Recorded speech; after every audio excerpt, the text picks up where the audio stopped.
Ice is dropped after a national holiday. It's a Freestyle Friday here on SDH, and we are packed between now and 11:05-ish. John, hear you there. Thanks for dropping by, as you always do, just to let you know what is actually going on.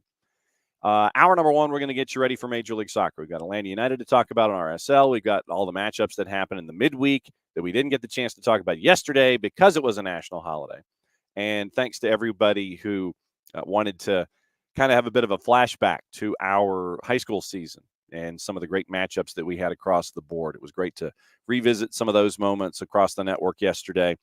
And thanks, as always, to our friends at Kaiser Permanente at KP Georgia on the 280 Character app for being a great sponsor and a great partner with us when it comes to all of our content here at SDH. But now, yesterday, it was a bit of a flashback day where we could all kind of watch folks in road races and wherever they wanted to do, or just maybe have a cookout on the back where it was 420 degrees outside and matching humidity.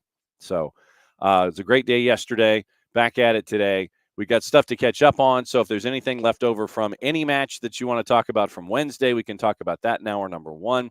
Get you ready for what's going on the weekend. We've got our ref assignments, our broadcast assignments, all that kind of stuff, as Atlanta is in Salt Lake City and getting ready to take on RSL on Saturday night before they come back and get ready for Open Cup, and then travel to Montreal before they come back and take on NYCFC on the 17th and Columbus Crew at Mercedes-Benz on the 20th, and then it's the All-Star break, and then it's Leagues Cup on the 26th. So that's where all of the chaos is leading to. So it's another 5 matches before the 20th. So in 16 days, you've got 5 matches for Atlanta United, and they start things off in RSL tomorrow.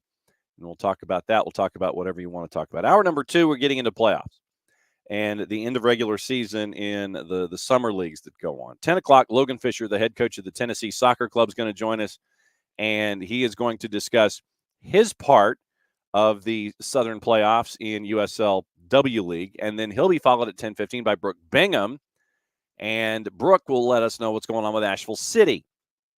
And it's not all caps because it literally is just Asheville City. And so we'll have 2 of the 4 coaches from the Asheville region joining us at 10 o'clock and 10:15 to get you through the USLW and talk about their matchups and their seasons. 10:30, we get joined by Jonathan Mercado, the head coach at Apotheos, last week of the regular season in the NPSL, as folks are chasing playoff spots in the NPSL Southeast and order and trying to chase after home matches, those kinds of things. So a little bit of lower divisions from 10 o'clock to about 10:45, and then we'll wrap up with anything else that's been going on in the morning and see what's on your mind as we go. So like I said, we're stacked. And it's always fun to kind of see everybody and drift through July 4th. And because everybody was drifting through July 4th and the boss did the Peachtree yesterday, we are having our cookout later today, tonight for dinner, because, folks do have to go back to work, considering it's not a Thursday holiday. It's not a Friday holiday. It was a Thursday holiday. So you've got that going on. We're just going to cook on the grill tonight and have our July 4th on July 5th. Fireworks drove the dogs drove little man crazy, and he is one who withdraws with loud noise. And so we had that yesterday. The folks in our neighborhood, the youngins in our neighborhood, they looks like they go up to go to a border state and they'll buy the entire building and then they'll bring it back. And so I guess this is opening kickoff, brought to us by our friends at Kickoff Coffee, kickoffcoffeeco.com. There's your QR code. For those of you who are watching, however you're watching us on the 280 Character app on our YouTubes or on Twitch, and when you click on that QR code and kick off your day with our friends at Kickoff Coffee and kickoffcoffeeco.com, what you can do there, use the code SoccerDownHere15. You get 15% off your purchase. They, in turn, take 10%, reinvested in youth games, youth initiatives, stuff that they have earmarked as cool. And it is very cool what they're doing at Kickoff Coffee and kickoffcoffeeco.com. So use the code SoccerDownHere15. You get 15% off, and they, in turn, invest 10% in cool stuff. I don't know how many of you have pets. And I don't know how many of you have, dogs or cats or what have you, hamsters, alpacas, whatever. I don't know how they respond to what's going on on Independence Day on July 4th.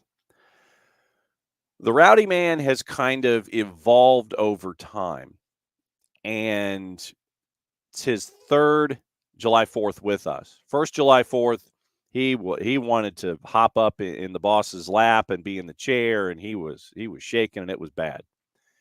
And did a little bit of the same last year. He wanted to make sure that mommy was okay, and that, hey, I'll be up here in the chair to help you out.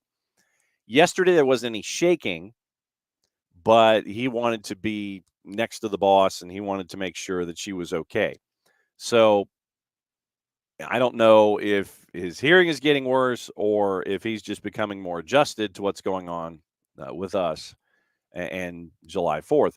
But seriously, it does seem like the younger folks in our neighborhood, they'll go to a neighboring state. And like when you pass through the border and you see like those big prefab warehouses where you can get like 10 for the price of one.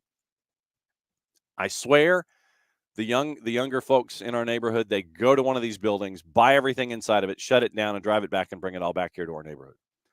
Because our downtown area has their own fireworks. And we can kind of see that off in the distance. And, when the smoke gets up in the air, it bounces off the smoke, and you can see the light show and things like that. But, and yes, I'm still fighting my first summer cold. So if I'm sniffling and sneezing, you'll know that's why. But there is a building outside of our subdivision. It's got a pretty big parking lot.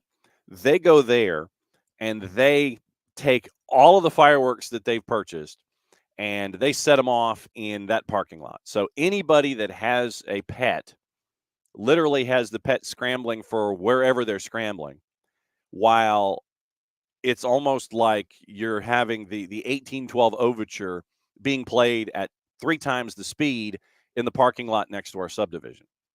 And I mean, I literally could look out the back of the den and I could sit there and see, all of the fireworks going off, maybe 50 feet off the ground and stuff like that. And it was very, very loud. And what we tried to do to distract the Rowdy Man was play Independence Day. And this is something that the boss always does.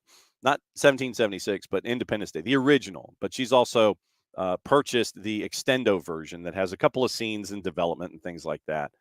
That you sit there and go, okay, well, that was not in the original movie. That was not in the original movie. So they've made an extendo version of Independence Day. And so she watches that. It's like 2.5 hours long.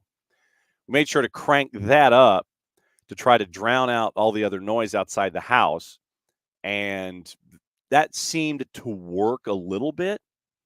So like I said, I don't know if the Rowdy Man is just turning deaf over time, but turning up Independence Day, seeing Bill Pullman yell, that seemed to distract him a little bit. Him wanting to protect mommy seemed to distract him a little bit. I don't know how your pets responded yesterday, but yeah, we've got folks that want to launch in the parking lot right next to the subdivision, and it's worse than being in a downtown area that's got their own celebration that they set to music. So that was our adventure yesterday when it came to everything going on with fireworks and how the Rowdy Man was responding over time.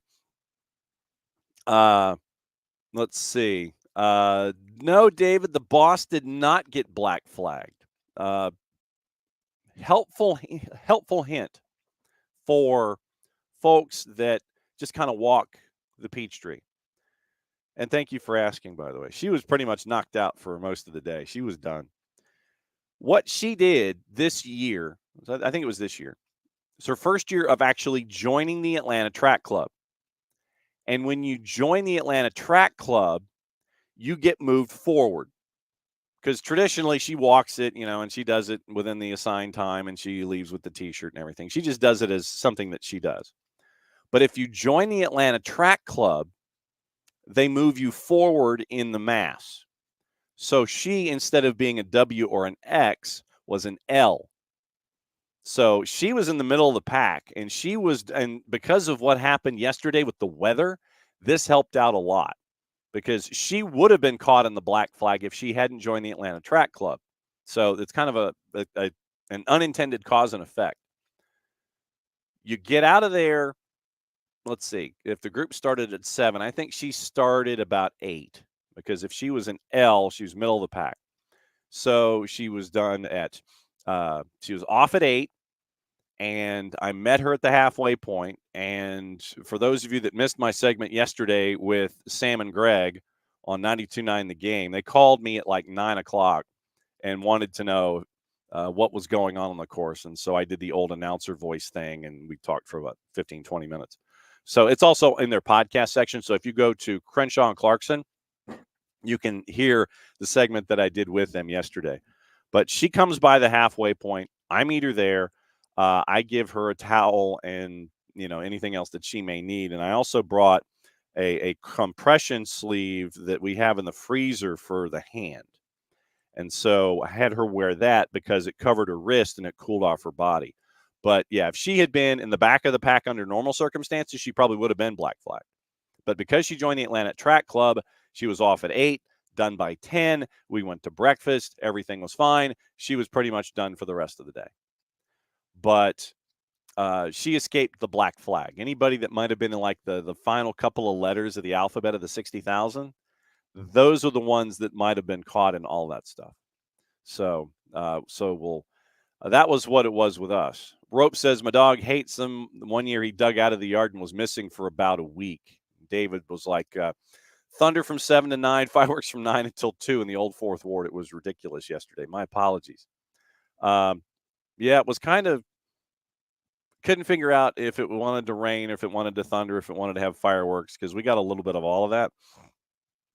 But yeah, the youngins in the neighborhood that wanted to turn this into literally like the fourth on the fourth in the District of Columbia. That's what we got yesterday. Morning, Abby. And so, I think once we got past 11, maybe 11:30, as I was watching the tail end of El Trafico and watching what happened yesterday in the Copa. We'll recap all that coming up in just a bit. But yeah, that was what the boss went through yesterday. She escaped the black flag, got the T-shirt. Rowdy Man was tried to be distracted by watching ID4.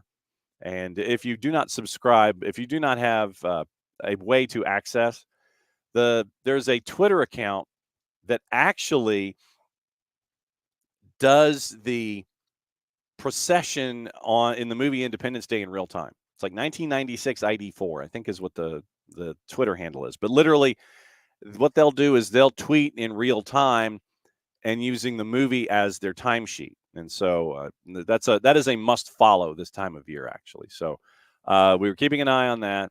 And that Twitter account actually gets help from like Roland Emmerich and Dean Devlin, the two bigwigs attached to Independence Day. And so they've helped out with scripting and time codes and things like that. So yeah, a 1996 ID4, I think, is the Twitter account. But yeah, we follow that too.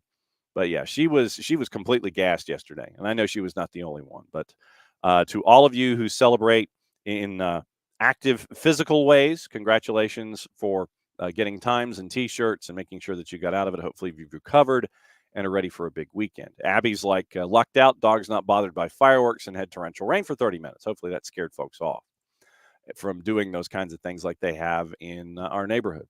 So, yeah, that was my fourth. Go ahead and share yours. That's what today's all about. And that's opening kickoff. Brought to us by our friends at Kickoff Coffee and kickoffcoffeeco.com. That's your QR code for those of you who are watching. However you're accessing us, it is on the Twitch, on the YouTubes, or on the 280-character app. Let me cover up the other time code real quick. So that's a QR code. You hit that QR code, you go to Kickoff Coffee. Use the code Soccer Down Here 15. You get 15% off your purchase. They in turn take 10%, reinvest it into cool stuff. That's the official term. Kickoff Coffee and kickoffcoffeeco.com. As I sit here and put my hand in front of the other QR code from our friends at Alliance Nurse Corps. If you are interested in a career in nursing, 30 years of experience from our friends at Alliance Nurse Corps, and hit that QR code and get your path started to a career of nursing. And when they ask how you came across them, you sit there and you say Soccer Down Here. So that helps you out, and it lets them know how lets the friends at Alliance Nurse Corps know how they're reaching out to folks. So that is opening kickoff.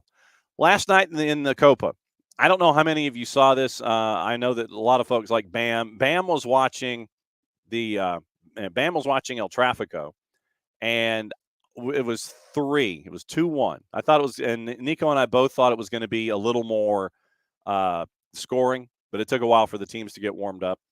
But it was a 2-1 final, and Bam is quite pleased that LA is black and gold.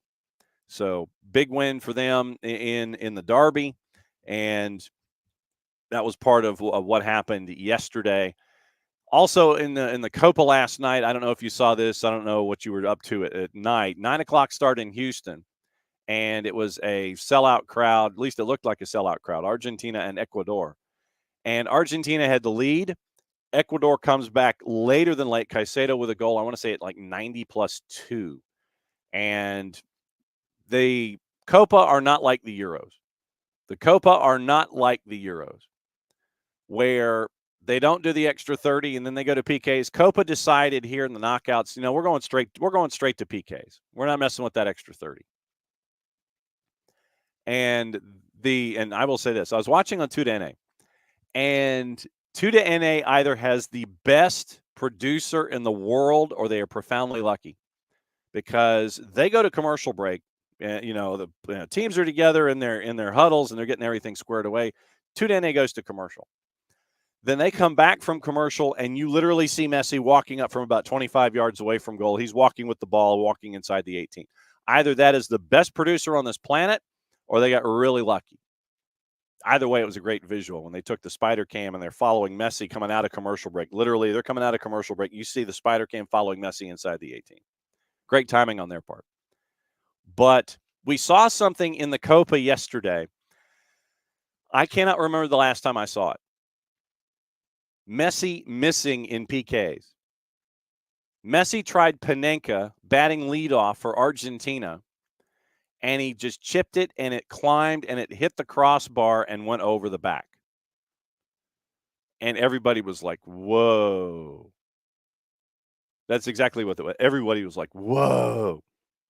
And so you had that moment, and everyone was wondering, okay, does Ecuador have a chance here? Do they? Does Ecuador have a chance? And all that really happened was Dibu Martinez taking out his number 2 Ticonderoga pencil and sitting there going, not so fast, my friend. Because Dibu saved the first PK from Ecuador, and then he saved the second. So that got everything back on track from Argentina having to fight from behind to Argentina being back in front and Ecuador having to chase. Eventually, it would be Argentina winning in the top of the 5th when it was completely out of reach, and Ecuador could not come back and try and have any kind of a comeback whatsoever. So Argentina moves on, but Dibu Martinez continues to be a thorn in the side for anyone in a PK situation. Saw this stat last night. He has been in 18 penalty kick situations. Dibu Martinez has.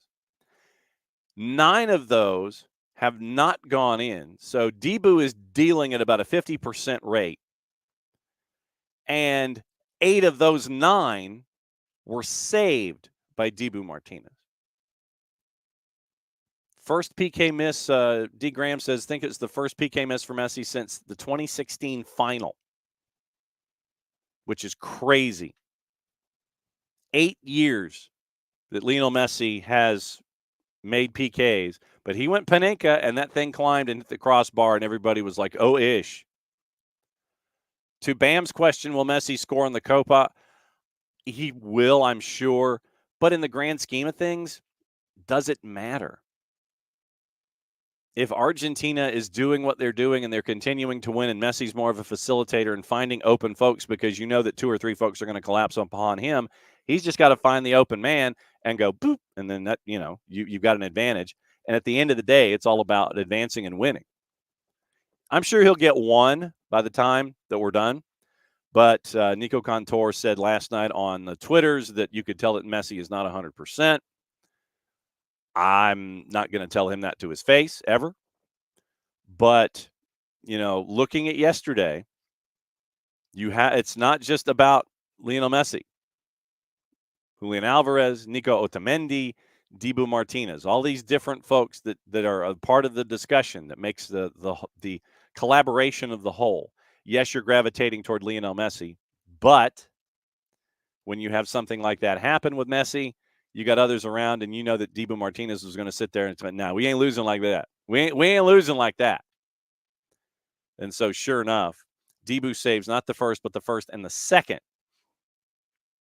And when you have that kind of a CV that Dibu Martinez has, where of the 18 that you've faced, half of them have not gone in, and you've saved 8 of those 9.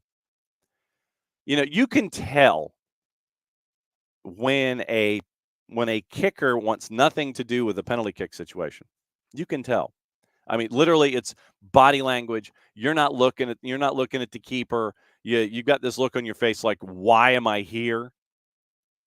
And more often than not these days, when you're going up against Dibu Martinez, that's the look I see in a lot of kickers' faces. I don't want any part of this. And when you go up to the spot looking like that, Dibu Martinez already has an advantage. Argentina already has an advantage on you.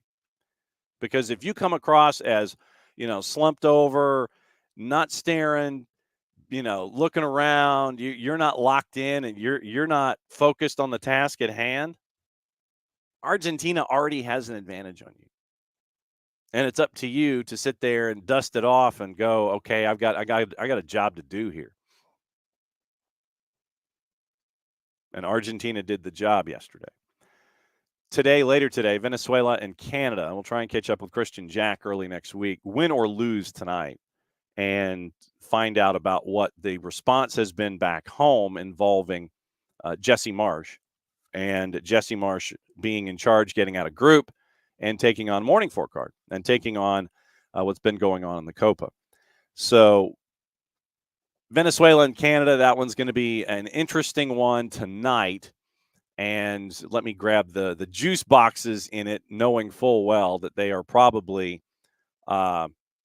somewhat leaning in a direction that is not a surprise. So how do we list this? Northern, no. South America, yeah, Copa. Okay, so it is listed actually under South America. Canada is a slight underdog. Venezuela is a plus 173. 90-minute draws a plus 202. That's probably where my money would go. Canada's at a plus 185. Tomorrow you've got the doubleheader at 6 and 9. Colombia, Panama. Colombia big favorite at a minus 312. Brazil favored against Uruguay. Interesting. I know that Nino Torres would sit there and say, I'll take that money. Uruguay is an underdog and a plus 190 against Brazil. Brazil doesn't have Vinicius Jr., by the way. So Brazil is a plus 163. Keep an eye on that one. That one's interesting to me. I don't buy it. I don't buy Brazil as a favorite in that matchup. But tonight's Venezuela and Canada. Like I said, we'll try and catch up with Christian Jack next week to find out what the overarching response has been when it comes to what we're seeing with the Copa America and Canada. Yeah. I mean, that's four card. Brazil's favored because of the name. Yeah. I mean, yeah, but that's not even your older brother's Brazil right now. I'm going Uruguay. Like I said, I picked Argentina to win the whole thing. And so obviously I've got to stick to that.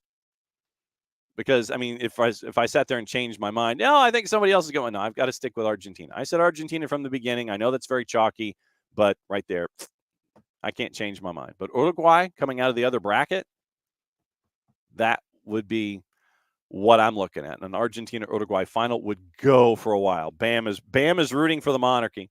Bam is Canada all the way. Not a surprise. So that's where we are with the Copa. With the Euro, if I could actually click on things and see what's going on. With the Euro right now, today, it's noon and 3. Spain, Germany, Portugal, France. Spain is slightly favored over Germany at a plus 175. 90-minute draws a plus 216. Germany is a plus 185. Portugal, underdog to France. Portugal's a plus 250. Draws a plus 200. I think Portugal is just too mentally fragile at times. And I've got to go with France in that one in 3 o'clock. So noon and 3 today. Spain slightly favored over Germany, and France favored against Portugal by over 100 juice boxes. And then tomorrow it's England, Switzerland. England is favored over the Swiss at noon at a plus 125. Netherlands are a big favorite against Turkey at a minus 164. Your draws a plus 317, and Turkey in the composite right now is a plus 479. All right, Major League Soccer. We got juice boxes here that are attached to all of our lovely matchups that we have this weekend. And whatever you guys want to talk about on the table, obviously Atlanta United and Real Salt Lake. Real Salt Lake was in a crazy one in the midweek, no real surprise, putting up a lot of numbers against Houston, winning in 3-2 and a back and forth at Rio Tinto at a minus 128. So it was a challenge for them. They got through it. And right now, LAFC is ahead of LAG and RSL in the standings by 3 points, if I'm not mistaken. But that's where we are right now after the action in the midweek and our best friend schedule compression. Roll through the matchups, and like I said, we'll save whatever's on your mind. Like we can save the Atlanta United discussion toward the end as well to kind of put a bow on everything today. But whatever's on your mind, throw it in the pile. We'll talk about it for the next half hour. 10 o'clock is our USLW League look with both two of the four coaches in the Asheville region. Logan Fisher, the head coach at Tennessee SC, and Brooke Bingham, the head coach in Asheville City. We'll talk to them back-to-back. John Mercado, the head coach at Apotheos, last week of the regular season, the NPSL. And the NPSL Southeast is at 10:30. And then we'll wrap up the show and do all the other things to wrap things up on a Friday. Yeah, four-card, no doubt. Argentina got worried for a bit last night, especially after the whole world got freaked out, I think. It's like, oh, they might be human. Nope.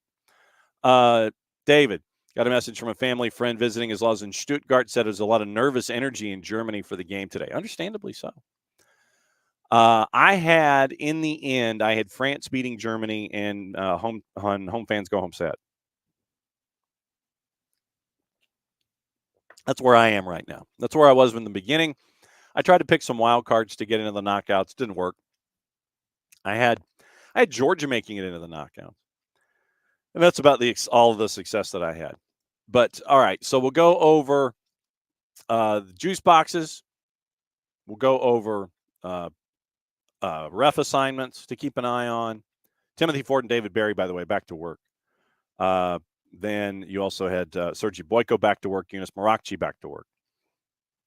And we'll go over ref assignments and announcers and everything here in this half hour. And then once again, we'll put a bow on everything, talking about Atlanta United toward the end of the show.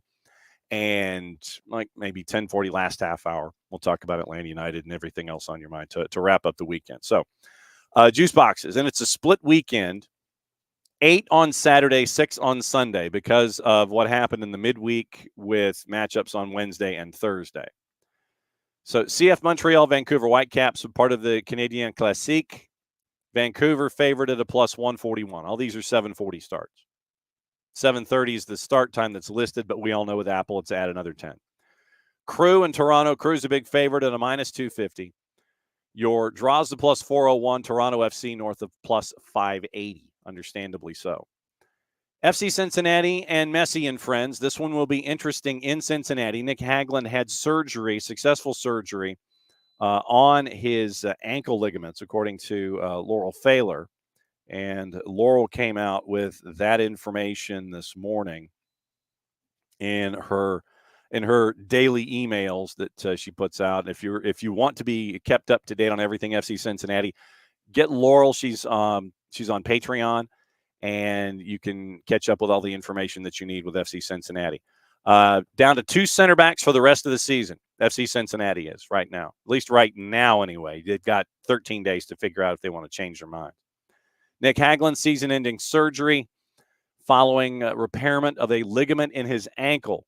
Tore the ligament in addition to breaking his fibula. So basically it was both. So he broke his fibula and tore a ligament in his ankle when he collided with an opposing player in a slide tackle in the June 22 loss to New England. Last week, FC Cincinnati placed Matt Miazga on the season-ending injury list after he needed knee surgery to repair the PCL and meniscus he tore in June 15 in San Jose. Big quote from DeAndre Yedlin. By placing the players on the season-ending injury list, FCC opens up roster space to bring in additional players, but only gets salary cap relief for one. Miazga's budget charge, prorated to account what's left in the season, is freed up to use on a newcomer. Once again, these are the rules that we have to know about when it comes to Major League Soccer and injuries and players. Hagelin, 10 appearances for FC Cincinnati 2024, final season of his contract, now has additional uncertainty for coming back from season-ending surgery for the second year in a row. Hamstring surgery last November, just getting back into a regular routine when the leg break and ankle injury occurred. It is all-time appearance leader with 139, only player in club history to have played all 6 seasons for FCC in Major League Soccer. So FC Cincinnati down to 2 center backs currently for the remainder of the season. Yeah, 4-card rules for everyone except for Miami. Exactly. Bam says needing Cincy to win this, got to close the gap to the supporters shield. So Bam wants the pie plate. How'd that work for St. Louis last year? Just saying. Also on the board, when it comes to your juice boxes, like I said, FC Cincinnati's favored. Even with the center back issues, FC Cincinnati favored at a -127. Inter Miami's at a +293. I'd go at least there. Win for Messi's and Friends. The win for and Friends right now is at a +311. Purple team and DC United. Purple team favored at a -145. DC United's north of +350. Philadelphia Union, who had a horrendous, loss to Chicago. Up 3-1 to Chicago in Chicago. Philadelphia ends up losing by the final of 4-3. And folks are beside themselves, more than normal in Philadelphia with just how bad things are right now. We'll go over the standings after we go over juice boxes. But it's bad in Philly right now. Philly is an underdog to Red Bulls in Chester. Philly's at a +163. Your draw's a +274. Red Bulls are a +146. 840 start. Austin FC hosting NYC. NYC favored, understandably so, at a +139. Austin FC is at a +187. RSL in Atlanta, 9:30, so 9:40 on Saturday night. Understandably, RSL favored at a -182. Draws a +341, and Atlanta United's a +446. Late game, Seattle and New England. New England is a +444, basically the same numbers that you have with the Atlanta matchup. Draws a +332 in the composite. Seattle's a -179. Matchups on Sunday, 6 of them. You've got 3 of them at 8:30. LAFC, after winning last night at the Rose Bowl on the road to Houston, juice boxers have kind of thrown a blanket over the whole thing. They're within the margin of error for both, +158 to +160. Draws a +250 in that one. San Jose hosting Chicago. San Jose's favored at a +104. I have no idea why. Draws a +297, so basically a +300, and the Fire are a +214. Sporting hosting FC Dallas. And this is interesting because these two teams play each other again Tuesday. I'm going to go draw because I do not anticipate either team doing anything in this matchup. Sporting and FC Dallas playing each other on Sunday at 8:40 and then playing each other again in Open Cup in the eastern half of the bracket to determine who plays the winner of Atlanta United and Indy 11. So Sporting and FC Dallas play each other twice in 4 days. Actually, it's 3. Twice in 3 days they play each other. Do not anticipate anything with Sporting and Dallas.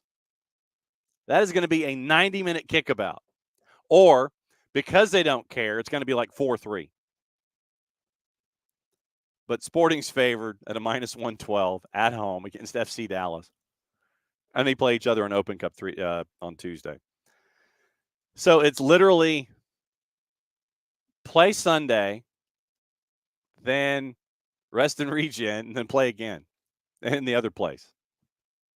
How's that for scheduling? 9:40 Colorado in all caps with John Hackworth in charge in the interim. Colorado's a minus 132. St. Louis City SC is north of plus 305 for both the draw and for them to win. LAG gets to try and rebound after the 2-1 loss to BAM's Black and Gold. I got to do that like Denholm, their play-by-play guy. Black and Gold. Galaxy favored at home, no surprise, against Minnesota United at a minus 156. Draws a plus 338. Minnesota United's a plus 351. Last match of the weekend is Portland and Nashville. Nashville on the road. And we'll catch up with Lucas Panzica, batting leadoff on Tuesday morning to find out about what the vibe is in Nashville as they end up with a new head coach in Callahan.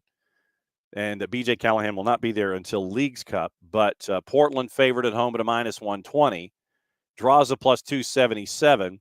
And Nashville is a plus 305. So those are your juice boxes in all of those matchups. But, yeah, Sporting playing Dallas on Sunday and then turning around playing them again in Open Cup. Schedule maker, what are you doing? I mean, obviously you didn't know, but it's just a sense of irony that's attached to it, which I think is very funny in all of that. Your referee assignments for the ones that are outside, the ones that are of immediate attention and immediate desire for result. Be nice if our friends from Pro could actually have things load. Okay, so here we go. You have FC Cincinnati and friends. Chris Penso is the man in the middle. I wish you luck. Kevin Stott is your VAR. Crew in Toronto has Ted Uncle in the middle. Elvis Osmanovic is your fourth. Daniel Radford, your VAR.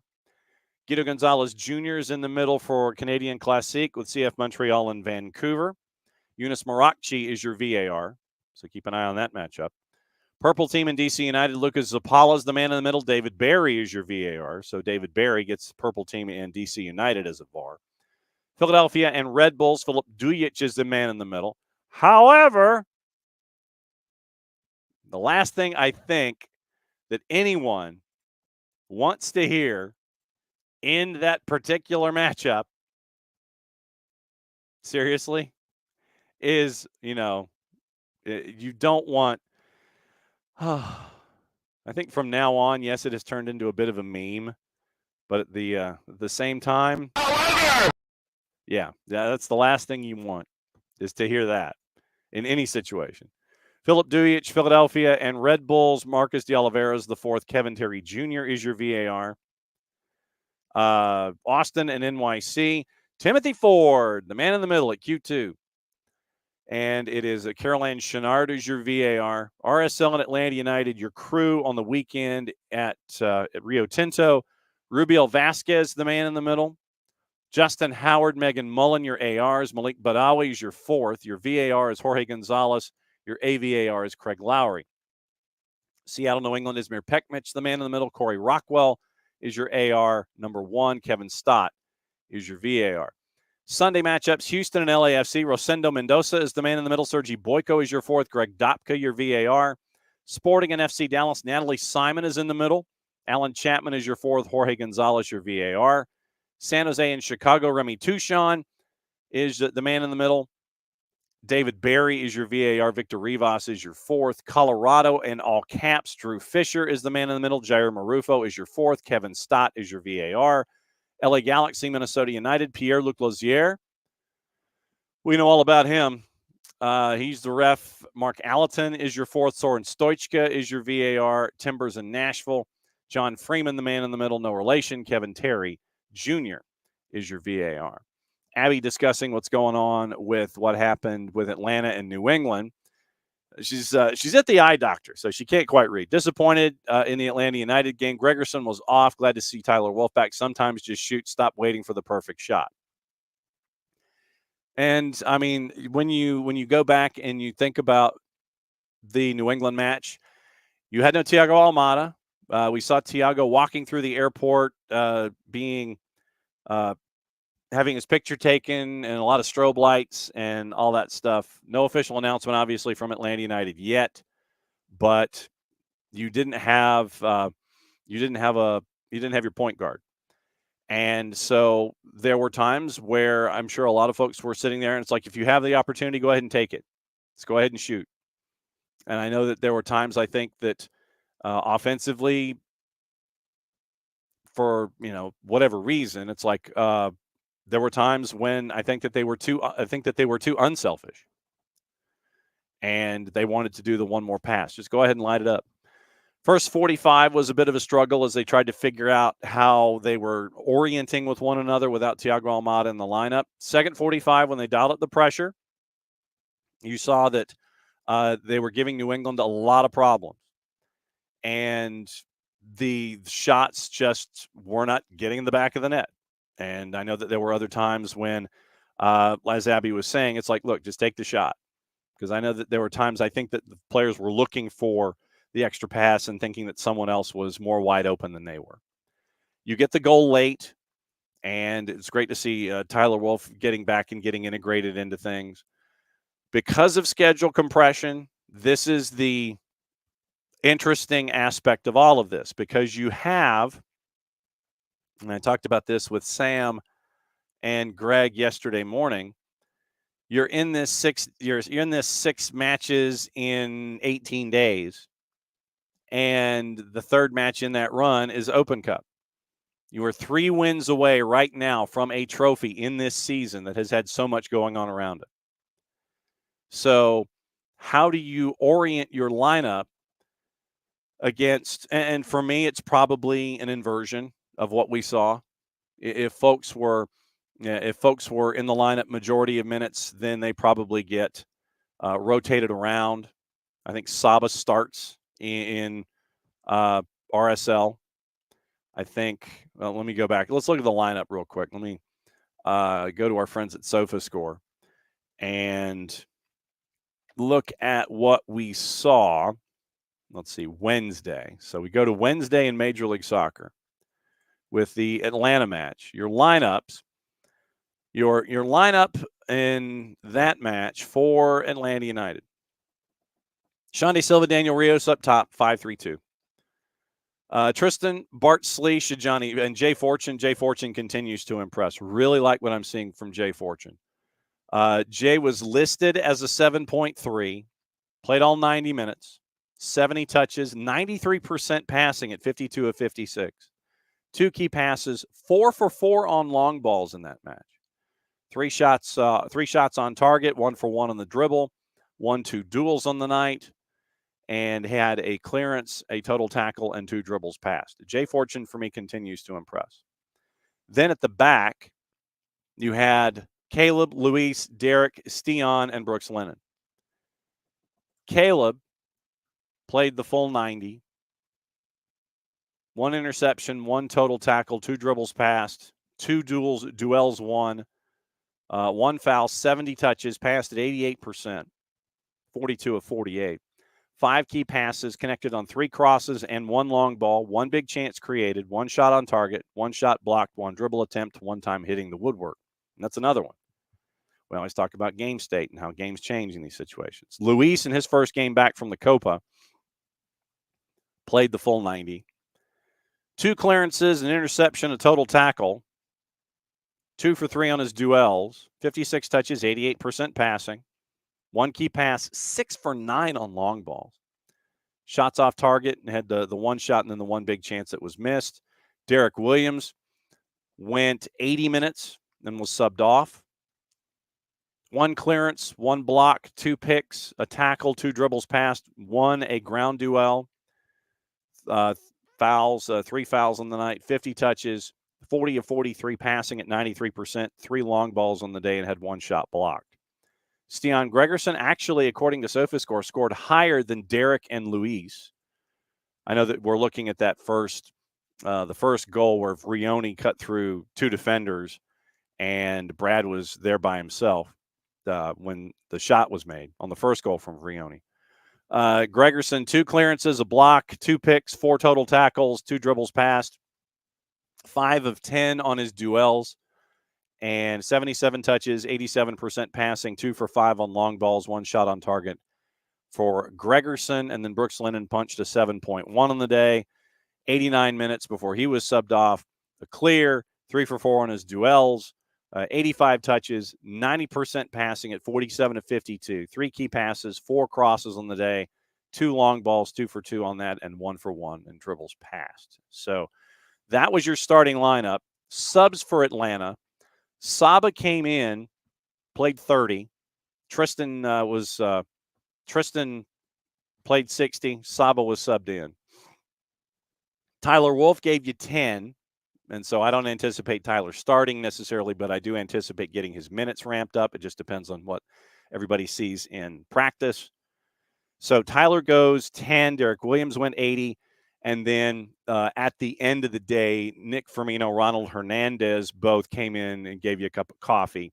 Subs, Noah, Ephra, Dax, and Luke.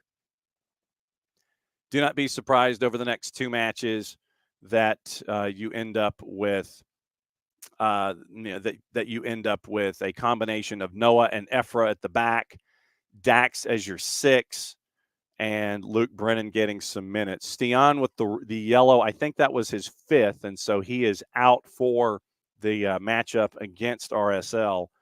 So that means that you'll have Gregerson at the back as a part of Open Cup. And to have that kind of experience at the back going up against an Indy 11 team, that is not bad. Harry, thank you. I did. I mean, it was great to catch up with the boss and see her shine as she did. She ran in her 11th Peachtree. 11th Peachtree this year. So you had that for the boss this year. And you mentioned Tom mentions in the short time of Ronald Hernandez dropping a dime. Tom wants more of dime dropping. Nothing wrong with that either. So, Ronald in his short period of time, he had, you sub in for Brooks and you drop a dime, and he had the assist. So Ronald had the assist on the goal, and 7 touches, 4 for 4 passing. He had the 1 big chance created, obviously, and the 1 key pass. The dime dropped, shall we say. So, like I said, it will be interesting. RSL through Indy 11. Because, like I said, you don't have Stian Gregerson. I think Stian picked up his 5th yellow, so you won't have Gregerson for RSL. And that means you'll have him for Open Cup. Indy 11 for and we'll get into more of this on Monday. And what we may do is try and catch up with Greg Rakestraw. I think that's probably a good idea too. So we'll see what Greg Rakestraw, the voice of Indy 11, is up to. And they're coming down for the game, by the way. So Indy 11 is going to be doing road radio. Good for them. So we'll see if we can catch up with Greg Rakestraw. I'm glad you guys reminded me of that. Play-by-play voice of Indy 11. We've had him on when we do USL Championship coverage. We've had him on SDH before. So Greg's been with us, and so we'll catch up with Greg Rakestraw. We'll see if we can track him down on Tuesday and discuss things on a match day with Greg. And we'll see what life is like for Indy 11 and get their perspective on things. So, so more dimes served, more dimes dropped from the back line. But, because of the 6 matches in 18 days, this is going to be a true test for Rob Valentino and the coaching staff and for the physios. We always like to talk about the physios here. Because of schedule compression, what can you give me? And especially in that week with NYC and Columbus Crew leading into the All-Star, what can you give me before Leagues Cup starts on the 26th? 6 matches, and then you get 5 days to think about Leagues Cup, and then you've got Leagues Cup. So, and then you've got, I think it's on the 4th. I think is the next Leagues Cup match. So you've got a little bit of time to get you through Leagues Cup, but you've got to get through these 5 matches coming up here through the 20th for Atlanta United. So that's going to be this is the challenge. Chasing after a trophy, and that's where you are. Like I said, you're 3 wins away from a trophy. And so how do you juggle that plus Major League Soccer and the and how things currently are right now, as you are in you're in a playoff chase. I mean, there's no other way to describe it. You are in a playoff chase right now. Yes, you're in the 8-9 slot, but you look at where things are in the Eastern Conference. Atlanta's in the 9, huge goal difference over Orlando City. 3 teams at 24 points. Toronto, by the way, has lost 5 in a row. You are a win out of the play-in round. Nashville's at 26 points. And then obviously Charlotte's at 32 right now, and that's the next one on the list. But first things first, get out of the play-in round. And right now that's you and Toronto. And then you would end up playing Messi and friends as the 1. But you've proven that you could beat Messi and friends in Fort Lauderdale. Anyway, you're in the 8-9 right now. You are a win behind Toronto, which that's puts you in the 9. Toronto's got 7 wins. You have 6. They also have played 1 more match than you. Orlando City has a goal difference of -9. You have identical records. You've scored more goals. You have a better goal difference. That's why you're the 9 and they're not. And Atlanta United they were unbeaten in 4 heading into that last matchup with the Revs. Nashville's at 26 points. They're in 7th. Charlotte's at 32 points. They've lost 2 in a row. They're in 6th. Red Bulls have drawn 3 of their last 4. And they're at 35 points, 2 wins behind NYC. Crew are at 36 points, but they also have 2 and/or 3 matches in hand when it comes to everyone above them. So if they take care of business, they win the 2 matches that they have on Cincinnati, then they are at 42 points. They win the 3 that they have in hand on Messi and friends, they're at 45, and they have a better goal difference. So Crew would be second in goal difference if they went out with their matches in hand to Miami right now. And remember, Cincinnati only has 2 center backs right now for the remainder of the season because they don't have Miazga and Haglund. They are both out. So decisions have to be made by Pat Noonan over the next couple of weeks to figure out what it's going to look like for them coming up in short order. Once again, any questions that you guys have on anything, put them in the Twitch pitch. And then that's what you're staring at. Once again, hour number 2, we're going to go into, in the first half hour, we're going to talk about lower division stuff. We've got USLW preview coming up in just a little bit.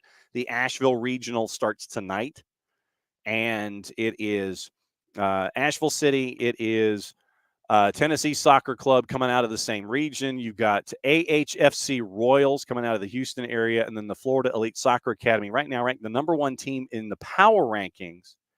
They're going to be playing Asheville City. We're going to have the head coaches for Tennessee SC, Logan Fisher, and Brooke Bingham, the head coach at Asheville City, coming up here in the first half hour. Then we'll catch up with John Mercado the last week of the regular season in the NPSL Southeast to get his view of things.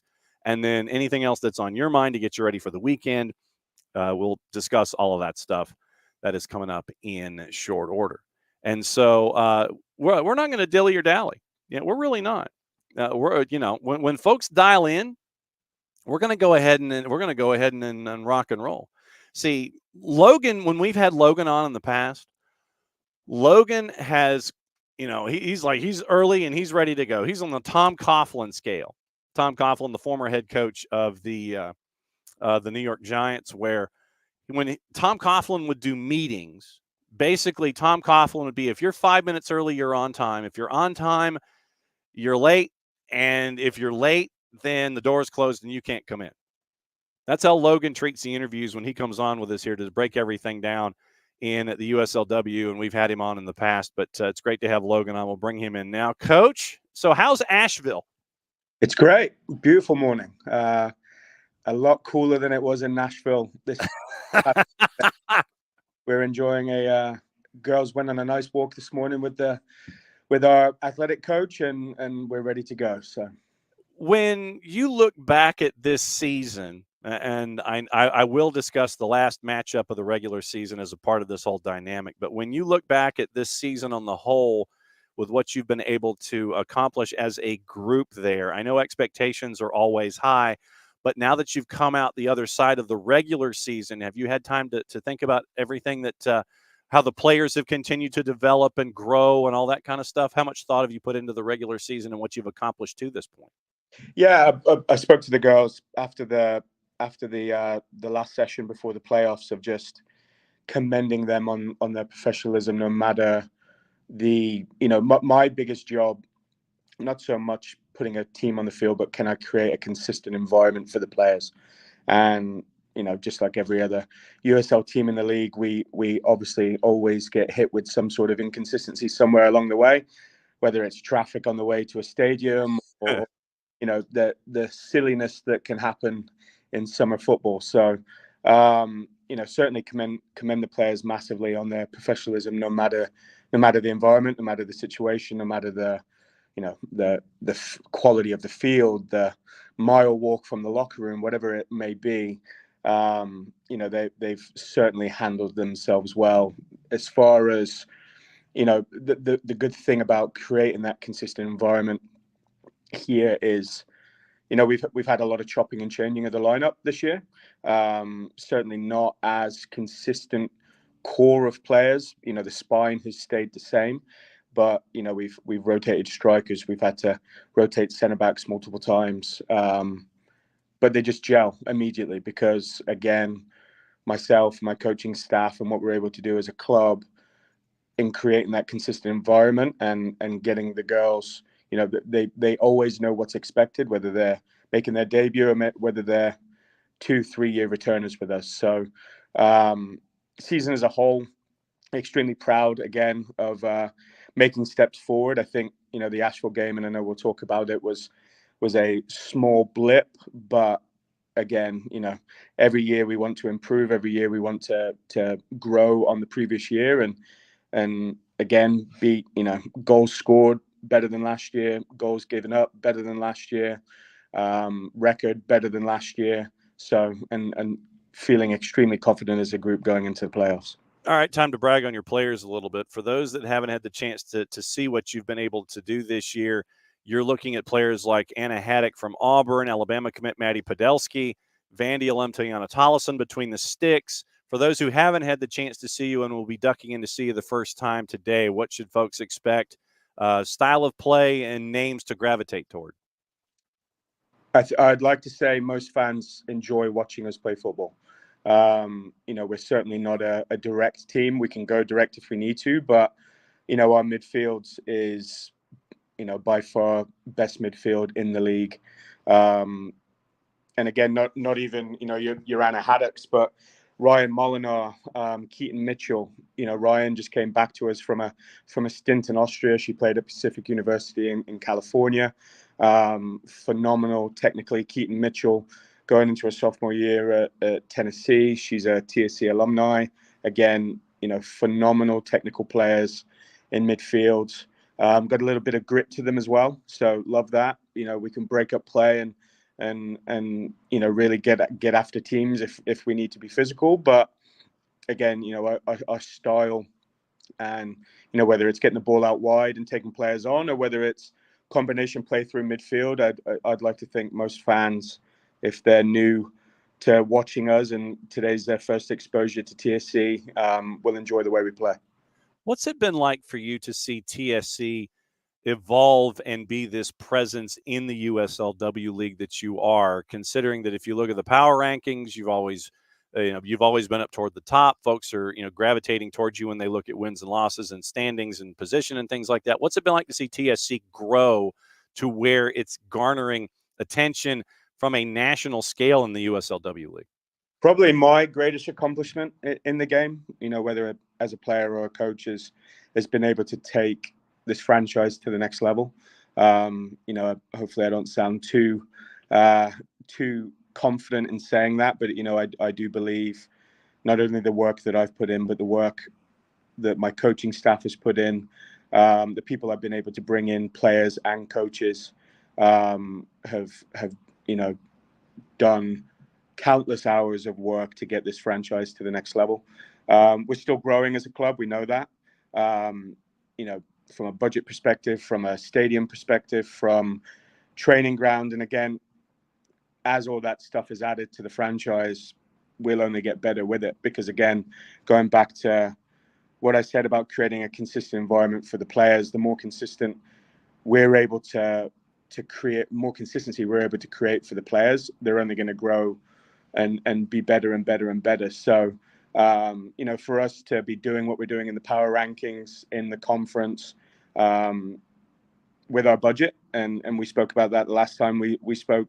You know, we don't have the infrastructure of a Chattanooga, of a Indy 11, of a Lexington, of an Aurora. So for us to be able to do what we do, and put up the results that we put up, and play the way we play, is 100% down to my coaching staff and the players. And as we add to the franchise, we're only going to get better. Logan Fisher, the head coach at Tennessee SC, going to play AHFC Royals at 4 o'clock this afternoon. UNC Asheville's Greenwood Field, Southern Conference playoffs. USLW giving us a bit of a preview while he's catching a bit of a breather and having a bit of a sanity break, I guess. So sanity break, you come on and you talk about things on radio. What is the most difficult thing for you? You mentioned not having the same resources as a lot of the other big guns that you mentioned here in USLW. What is the biggest challenge right now that you still face, even as you have taken this club to the next level? Good question. I'd say, again, you know, how do we create that environment of consistency for the players? That's a challenge every single day. You know, we along with every other club in this league, so I can't complain about it, will always struggle to keep every single player available at all times. You know, whether I want the girls to be girls as well, right? Not everyone is a maniacal just addict to this game. So I understand that players want to go away and have, you know, little holidays. You know, this year we had not so much that, but, you know, we had players get called up to the national team. That's difficult for us, but again, massive for our players and for our club. We had a couple of injuries, you know, a couple bad ones that we obviously weren't expecting. Nobody does. So again, just creating that level of consistency. And, you know, as the franchise grows, I want to continue to give to the players and give them more of a professional environment. This is certainly a professional environment, don't get me wrong. What they get from us, from a training perspective, from a recovery perspective, you know, is top notch. But, you know, you look at clubs like Greenville Liberty, for example, taking their players to hot yoga for recovery. I'd love to be able to do things like that. And again, that's going to be available now, right? We're growing the franchise. We're performing. We're at the, you know, getting national recognition. With that, sponsorship will come. With that, the ability to grow the infrastructure of USL at TSC will grow. We understand that. It was never going to be here's $2 million, go build a franchise. We had to, you know, this was really a build from the ground up. And again, the countless hours from the staff, from, you know, I have to shout out Dalton Kaufman, our USL director. The amount of hours he puts into growing this franchise is certainly recognized from not only the players, but myself and the staff. And again, you know, we will only get better. Performances will bring attention will bring sponsorship and infrastructure, and we will kick on every single season. Matchup tonight or this afternoon is 4 o'clock against a team that is one of the stingiest defensively in the USLW League. They've only given up 4 goals all season. Strong back line. What do you see? What has Study Hall been like getting ready for this one? Or do you just focus on yourself that much more now? No, we're focusing on ourselves for sure. You know, we're not going to change. We never change on the opponent. I'm not a big fan. Again, we only have these girls for 2.5 months. So how consistent can we create the environment? And again, you know, we play the same way, no matter who we're playing, bottom of the table, top of the table. You know, I think we're going to give them problems they probably don't expect. You know, we've been able to do a lot of studying on them through our video analysis and through just being able to access more. Obviously, that conference have to thank them, because they've done a great job of having televised events. So that makes our job a little bit easier. But we're certainly going to give them problems. I'd like to think our midfield is going to, today will be, are we good enough on the ball, and are they defensively able to take care of what we're able to bring in midfield? Because again, the way we play, the way we'll stretch them and pull them into places they're not going to want to defend will cause, not only, we cause every team problems with that, but I don't know, based on what I've seen, will they be able to adjust to that? Hopefully not. But again, we know the tools they've got. We know they've got phenomenal players. They've got youth national team players in their squad as well. So certainly not expecting a blowout one way or the other. It's going to be a tight game, but I'm fully confident that we're going to come through and get move on to the next round. So. The team after you, Asheville City, they're coming up after you to talk about things. What would be your scouting report for somebody who's going to be seeing Asheville City for the first time in the matchup after yours when they take on Florida Elite? What do you see? Tough to play. Well coached. Very well coached. Very good in wide areas. That's typically where they've caused us problems. But again, it just comes down to, you can really, really tell that coaching staff has been able to, again, I'll say it for the 19th time today, create a consistent environment for them, right? They are very, very well coached. You can tell by their set pieces. You can tell by their patterns of play and the way they play. They're in the same boat as every team in the USLW. They've had to rotate players. They've had to it's not the same 11 every single match. But you can tell that, again, top to bottom in their organization, they've been able to really preach and drill into them the way they want to play and the way they demand and expect results. And again, their play in wide areas is going to be tough for anybody to deal with in this run for the playoffs. So hoping they move on and beat Florida, because I'd love to have one more go at them for a conference title.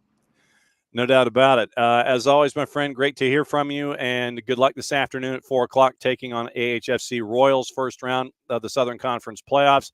We'll be keeping an eye on you and catch up with you on the flip side. Thanks for dropping by the morning show.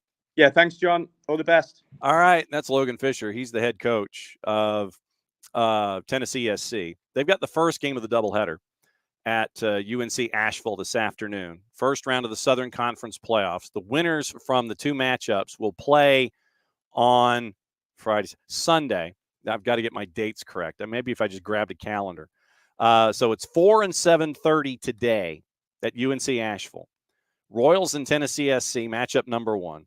7:30, Florida Elite Soccer Academy and Asheville City SC. And so that's the nightcap, and the two teams will play in the conference final July 7 at 7:30. And so we'll catch up with Brooke Bingham here coming up in just a little bit, and we'll get the Asheville City side of things, and we'll break down what her season has been like. They had a big win against Tennessee SC last time out, and that is our match of the week. So when the USLW show comes out later today, you'll hear these interviews all over again if you miss them here. We'll put them into the USLW show. You'll hear the highlights from Mystery Soccer Theater 3000 and the Asheville City match against Tennessee SC.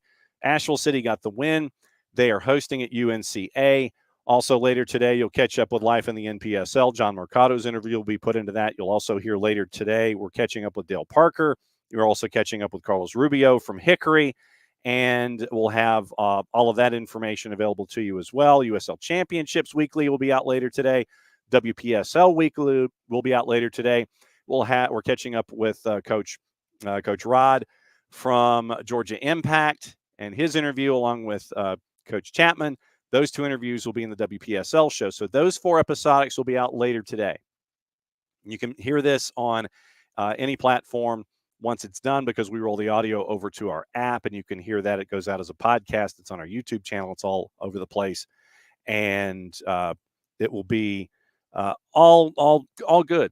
And so a bunch of different ways that you can catch all the different content. But yeah, our weekly episodics, the ones that are already out are the League One, the League Two shows. And you will catch up later today with life in the NPSL, USL Championship, USLW, and the WPSL. So that one's always, it's always fun to be able to tell the stories of all of the different leagues that are going on around right now, because as the sport continues to grow here in the Southeast, it comes at you from a bunch of different ways, a bunch of different places. It comes at you from the women's side with USLW, with what we've seen with Tormenta. We caught up with Jim Robbins earlier in the season, seeing how they're continuing to grow, to catch up with Logan Fisher and finding out what's going on with him and Tennessee SC as they're growing, what we're seeing with Asheville City. It's always fun to see what's going on there with them as they're growing on both the men's and the women's side. The men in League Two won the conference championship. And so they are working their way forward into the postseason. They're one of the first 6 teams that have clinched a postseason berth on the men's side. And on the women's side, getting ready to play this Southern Conference doubleheader. And then that lays out everything when it comes to the playoffs in USLW. What you have is the other matchups. 3 o'clock this afternoon, by the way, at Mountain View Middle School. North Carolina Courage U23 is taking on Lancaster Inferno. 4 o'clock at Keyworth, it is Minnesota Aurora and Indy 11. 7 o'clock is the back end of that doubleheader at Keyworth. So it's Minnesota Aurora hosting Indy 11, Detroit City hosting River Light. Indy 11, Minnesota Aurora, Detroit City, all in the same the same conference championship. Long Island Rough Riders, they are hosting that particular region. So it's Lancaster, North Carolina Courage, Long Island Rough Riders, and the Rough Riders are taking on Eagle FC. We mentioned Florida Elite Soccer Academy in Asheville City. The 2 late games, FC Olympia and Oakland Soul. That one is at Cal State University East Bay.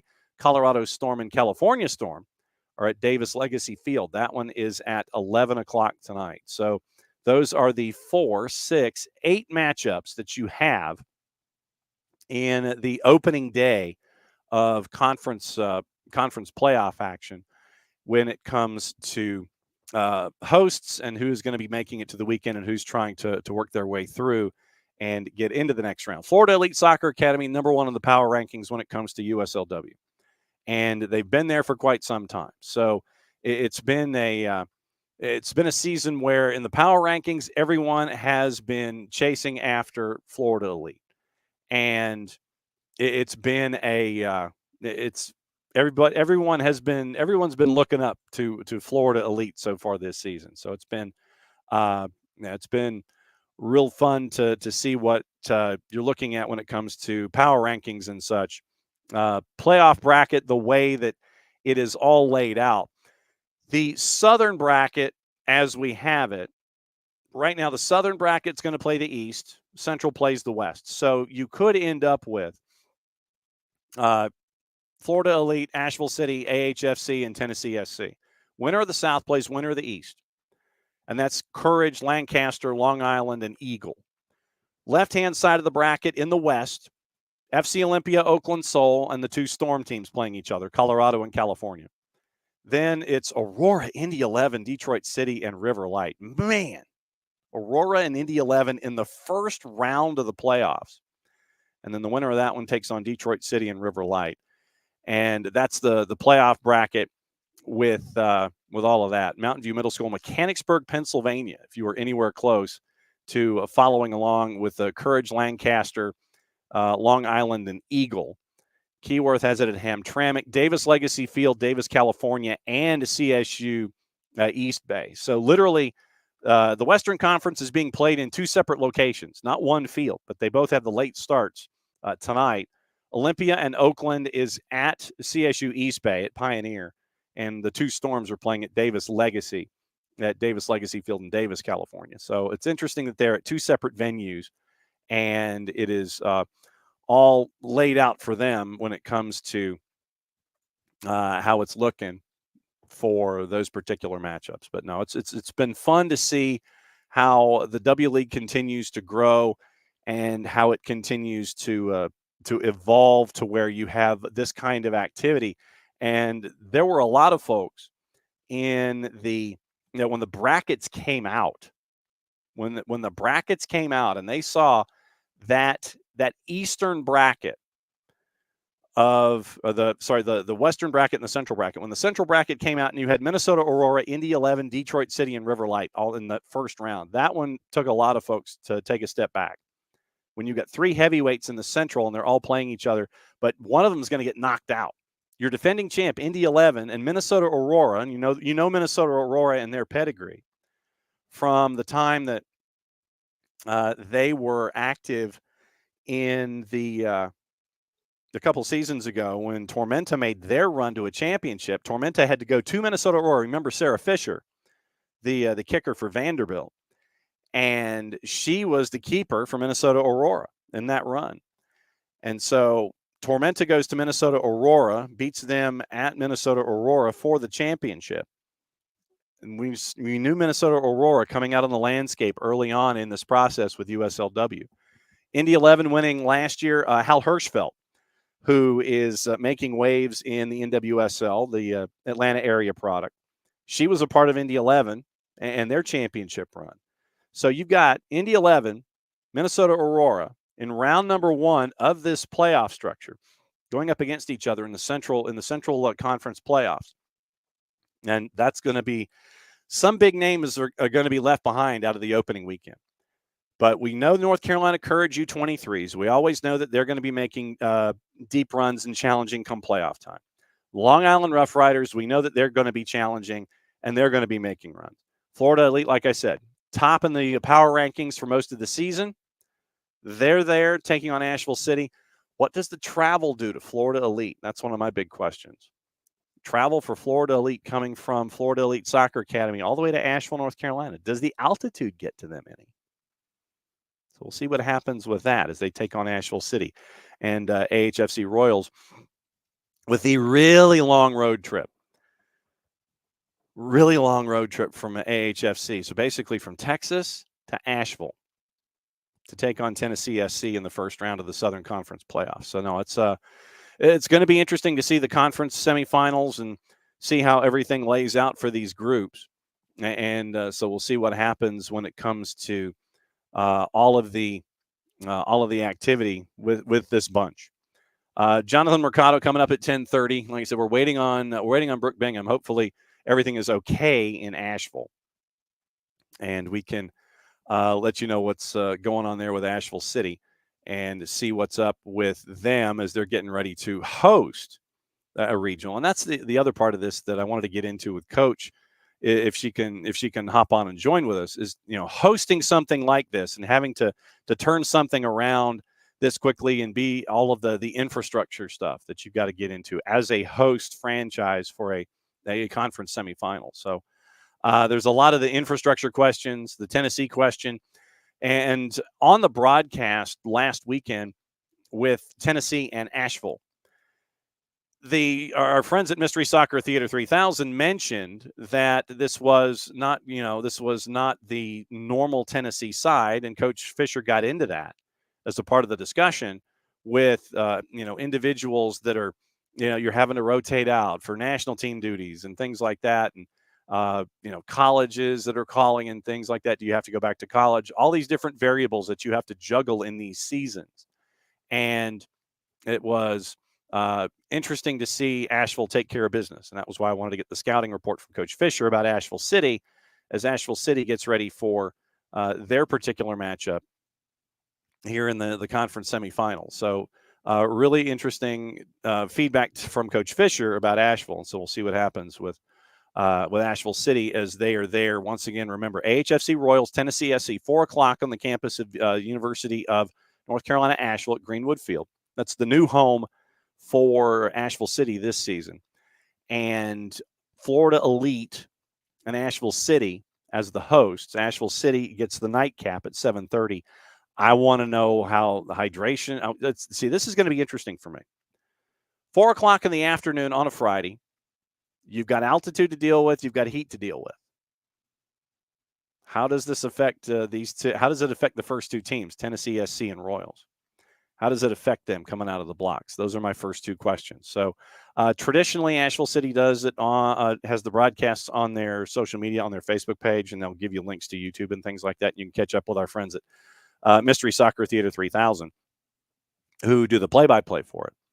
So dial it up if you can. If you're there in the afternoon, if you got a multi-screen experience possible, then you want to see a great atmosphere for the sport. You can catch up with it at UNCA while you've got the Euros on and catching up with matchup number 2 on the afternoon. So a lot of different things to catch up with. Getting into, we mentioned the start times with all the others, but once again, it's quick turns for everything involving all of the regional rivalries, because then you go from activity on the 5th to the championship games on the 7th, and then you end up with your semifinals and the following weekend. And so you're only a couple of weeks away from finding out who the champs are in USLW for 2024. So really looking forward to seeing how things are in USLW. Remember, this is we're getting toward the end of the regular season in USL League 2.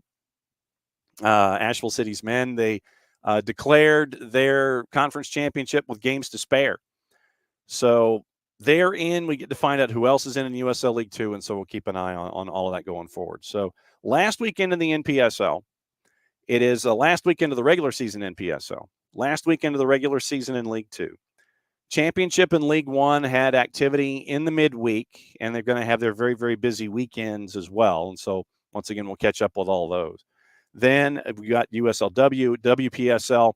There is in the South, there is one game that's left on the board that's going to be played tomorrow before we get into postseason play in the WPSL. And so 865 Alliance are the survivors of the division that had Decatur, Chattanooga, Georgia Impact, all of that heavyweight competition. It was their UFA Gunners that was all there.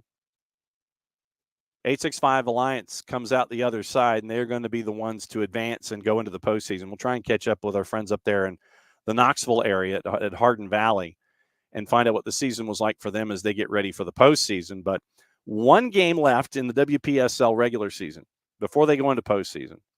And then end of the regular season weekend in the NPSL and USLW. So it's all over the place with all of these leagues that we like to look at and pay attention to with the League 2 and W and all that kind of stuff. But no, it's been fun so far to keep an eye on what's going on. And once all of this calms down, then we'll get back into our coverage of MLS Next Pro. By the way, programming note, as I grab my calendar, on Sunday afternoon, it will be at 4:30 will be your pregame show. Atlanta United 2 at Red Bulls on the campus of Montclair State University. And so we will have that action for you. And it will be a big test for Atlanta United 2, considering, once again, you had the youth in the two previous matchups for Atlanta United 2 in the what we saw with the Twos and their Florida road trip. And Jarrett, waiting for John Mercado to come join us in a couple of minutes, but I was talking about Atlanta United 2 and the road trip that they had down in Florida. You're probably going to be seeing a lot of those same faces in the matchup at Montclair on Sunday afternoon against Red Bulls. God bless schedule compression and all the lovely things that it brings, eh? Well, shout out to MLS Next Pro's schedule makers who were, I don't know what they were on.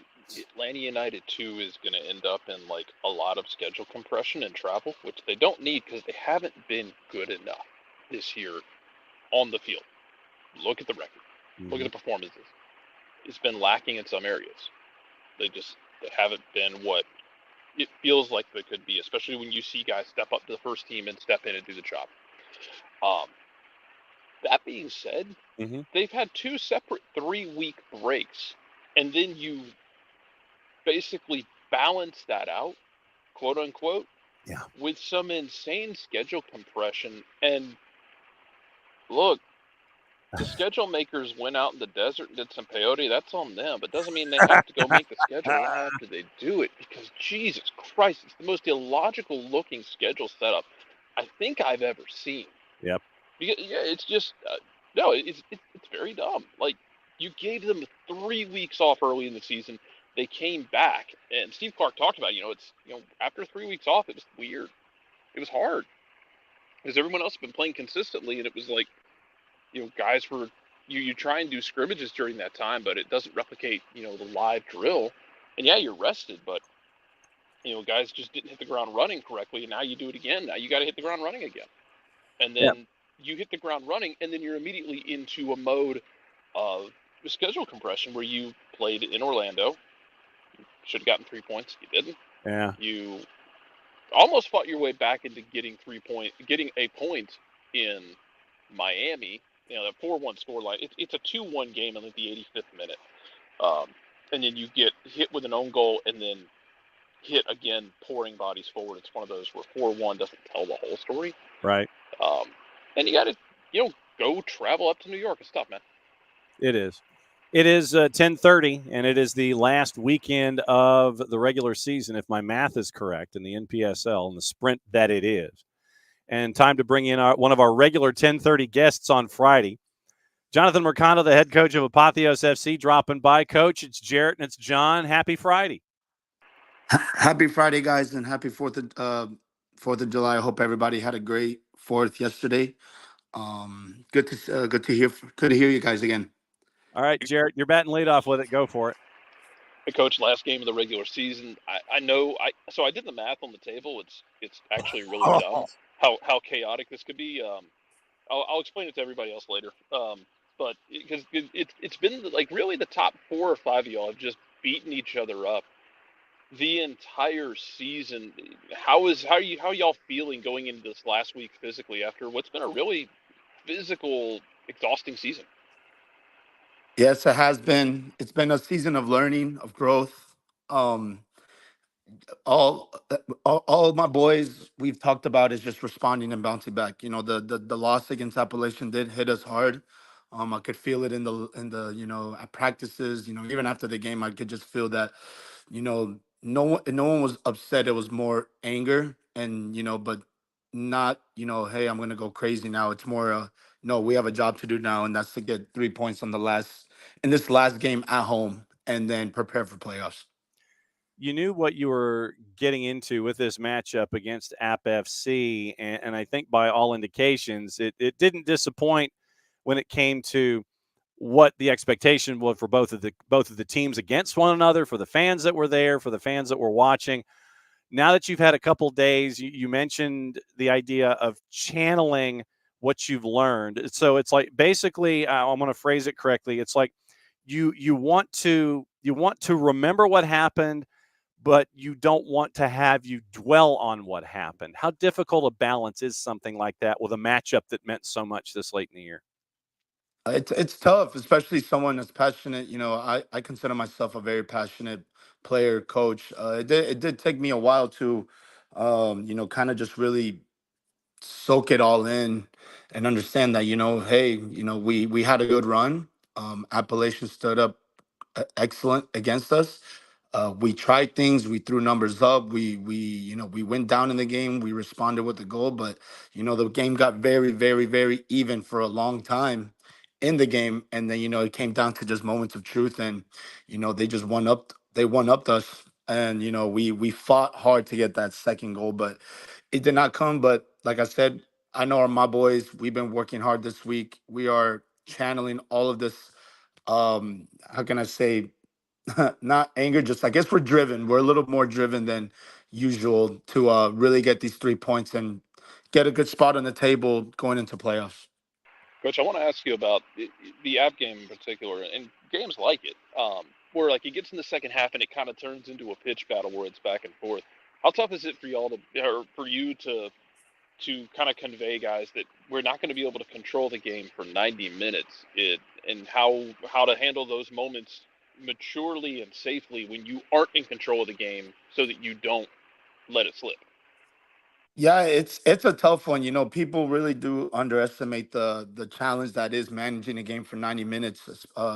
You know, I demand a lot from my players. We have a great mix of experience and youth. I really tell everybody, to clock in their shift and put in everything that they can, experience, intelligence, playing with maturity.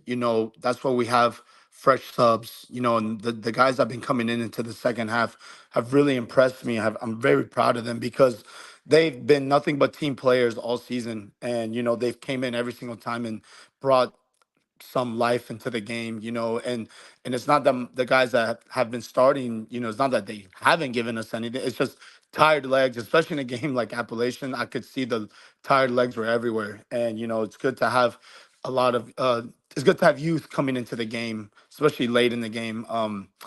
And like I said, we're gonna, try things this last game of the season. 3 points is all that matters to us.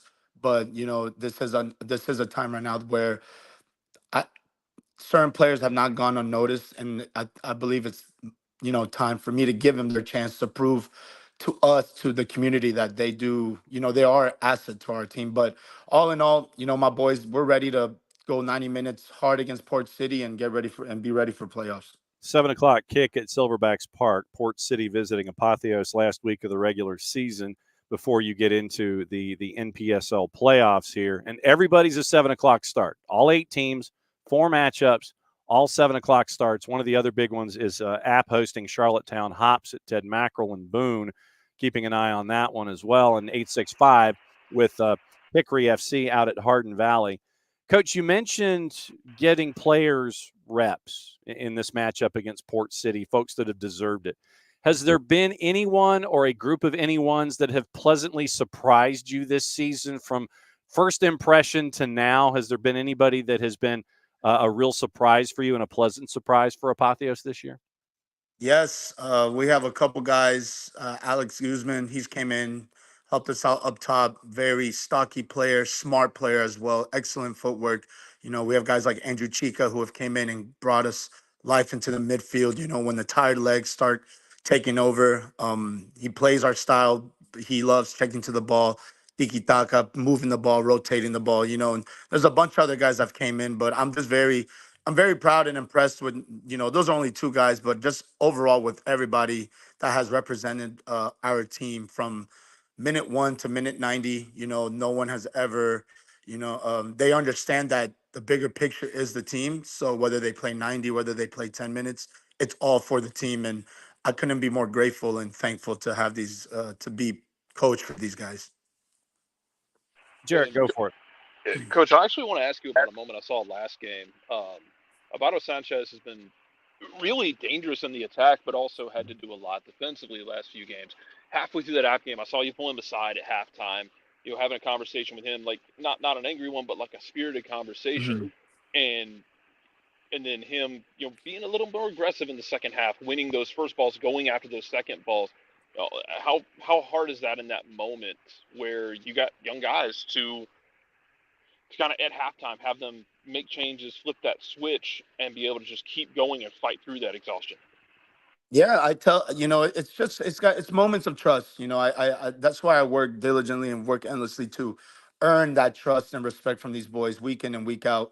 I remember being that age, and when you're in the game, you're fired up, you're emotional, you try to channel everything into the game, and every now and then, if coach is instructing something, you got to kind of nod your head and go, got it, and adapt and adjust. And that moment was just something that I was just seeing from Alvaro. He's one of our best defenders. His 1v1 defending, along with his way of playing out of the back, is what sparks life in me. It's what I love about him. And it was one of those moments where I guess I was demanding a little bit more from him, because he was playing a little bit more long field than usual, and it was nothing more than just a, hey, relax, calm down.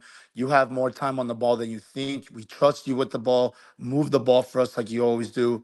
And and it wasn't like a threat, like, oh, if you don't do that, then no. It's more of, I do my best to try to inspire, impact, and influence these guys to the best of my ability. And then I try to how do I say, plant the seed, paint the picture for them to see, and then I kind of leave it in their hands to respond.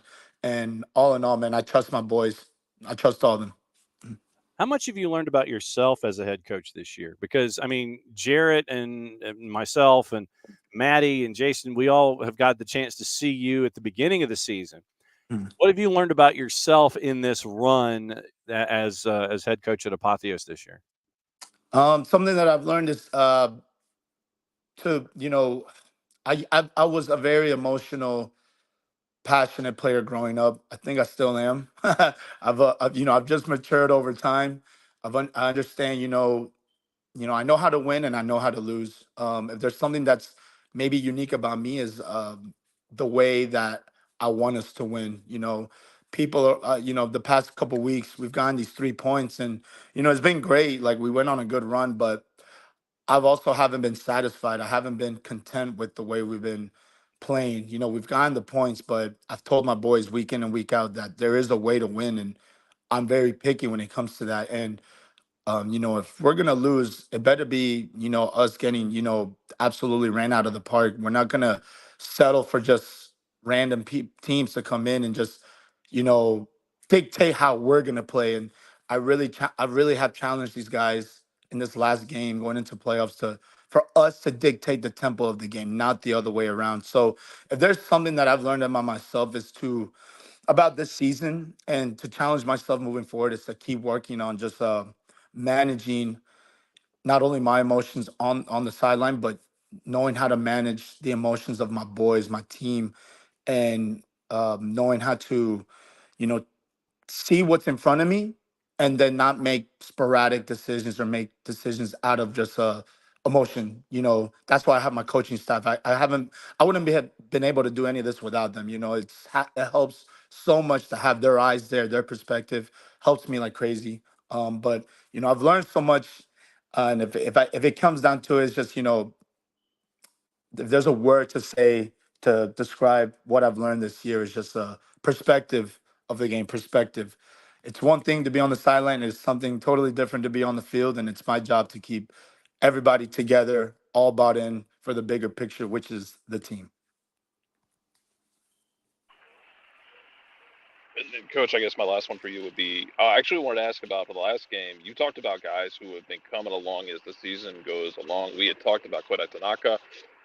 We had talked about Aaron Witten and the hard work he does up top. But last week, Keegan Gantley just decided to take that game over for a bit. I wanted to ask about his growth this season and his progress. And I know your outside backs basically take up residence in the attacking half most of the time anyway. But I'll ask about his overall game and his growth this season.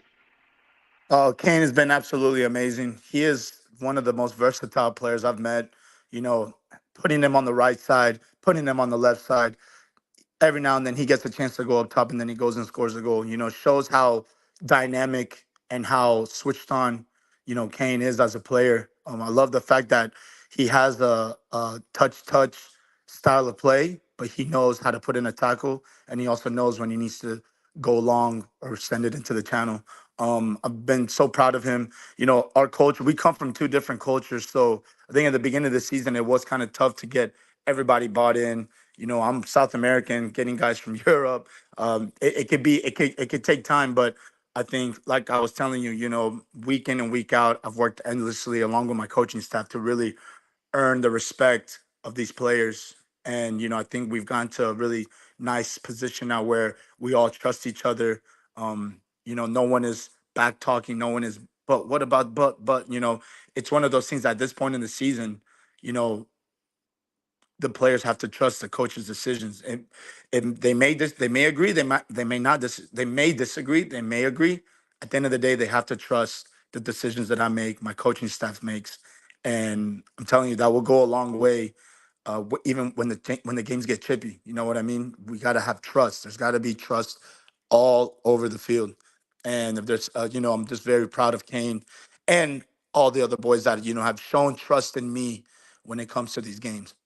Jonathan Mercado, head coach at Apotheos FC, getting ready for the last match of the regular season. It is a fan appreciation night at Silverbacks Park. Kick against Port City at 7 o'clock on Saturday.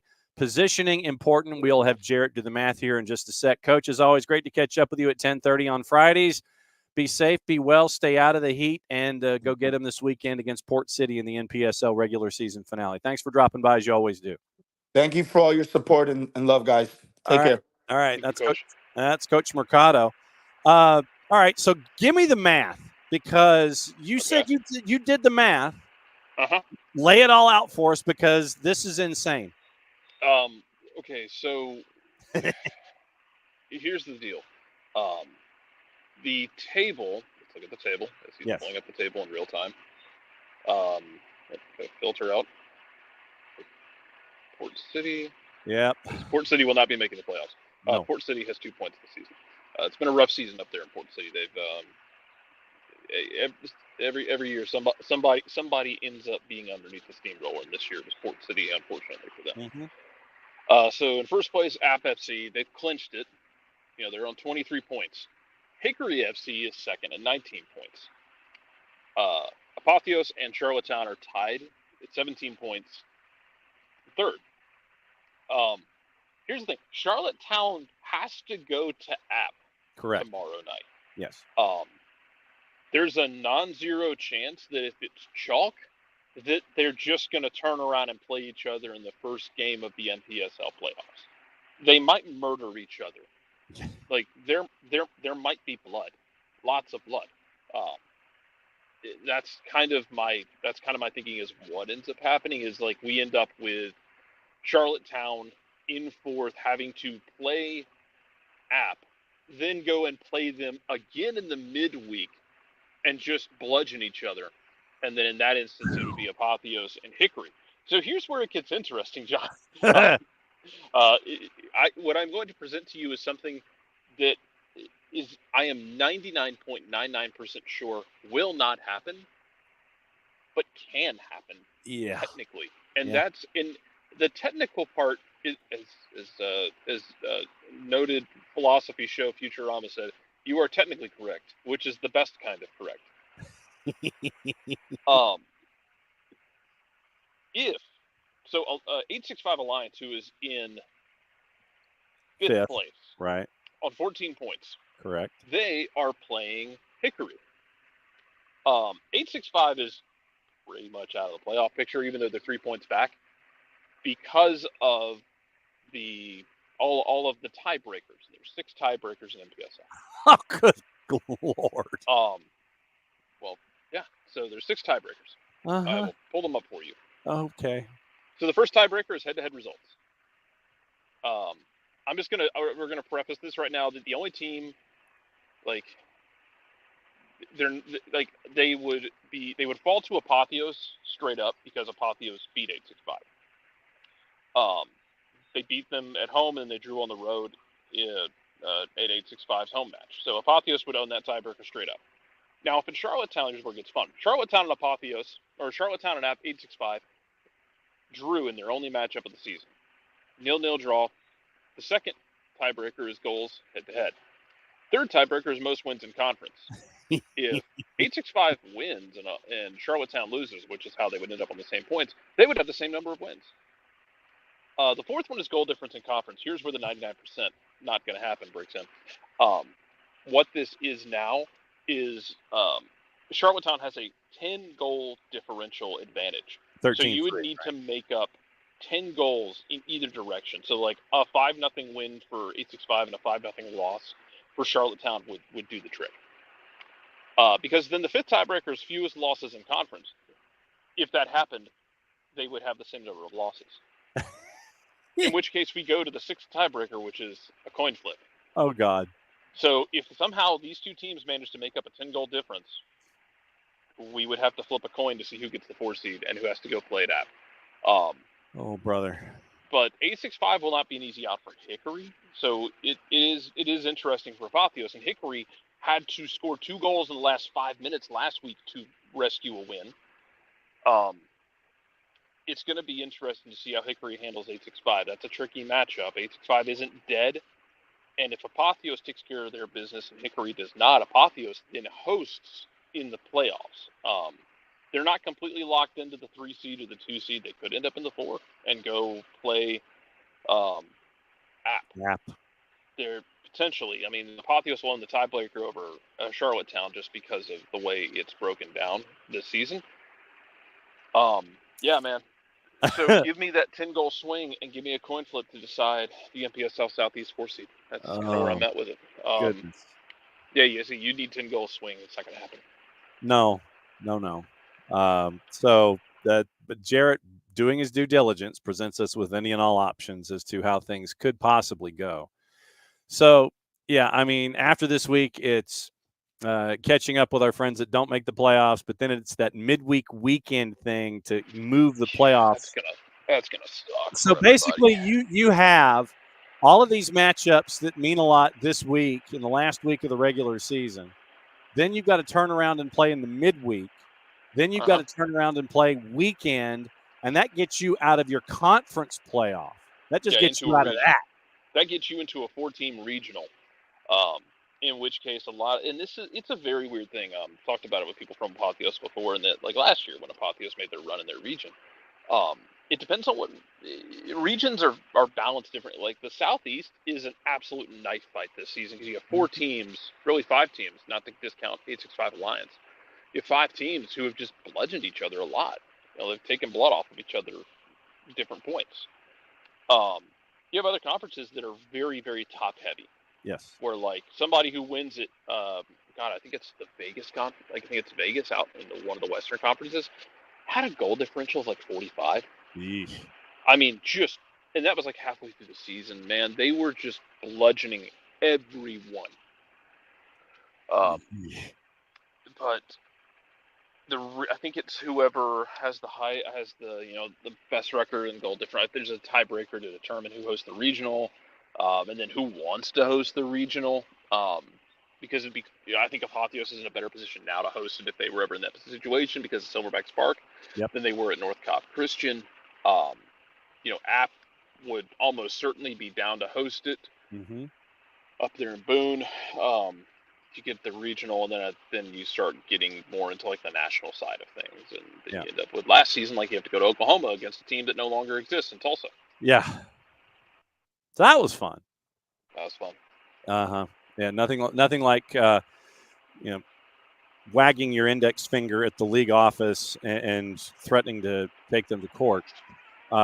That's never a good thing. So NPSL this weekend is going to be crazy. Keep an eye on it. Jared will be on the call for the Apotheos match. And as always, thanks to our friends at ASMG for helping out with that. Go to Apotheos' social media and find out where you can click on the match. If you're not at Silverbacks Park, or hell, if you're at Silverbacks Park, dial up with your device, listen to Jarrett, and have the DJ and everybody else behind you. Literally just come sit underneath where I'm sitting on my opposite side. That's true. That's true. But, busy weekend kicking off in the USLW. Once again, thanks to our friends at Tennessee SC for dropping by, and Logan Fisher as he gets ready for his matchup. Asheville's hosting. They've got the nightcap. WPSL has the one match left in the conference before they go into postseason. 865 Alliance's team in the WPSL won the division. And then we also have the Euros, the Copa. Haven't had the chance to catch up with you about the Copa and Dibu Martinez, our Lord and Savior of the GK Union, doing everything that he did last night. Before we get into Atlanta United with you before we get out of here for another week, let's talk Copa and how Dibu was not about to let Messi and have an international career and not finish getting a Copa title because he went Panenka off the crossbar. This is something that, like, honestly, need to like put up the bat signal for Jess one day to discuss. And part of the GK Union, because absolutely, Dibu is a mental terrorist. He is living in people's brains, and I think that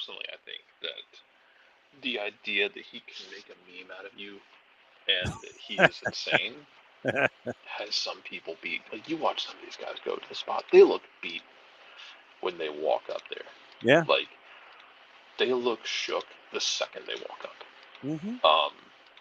Which is no way to live your life. No. So, yeah. Good luck to everybody else, I guess. Yeah.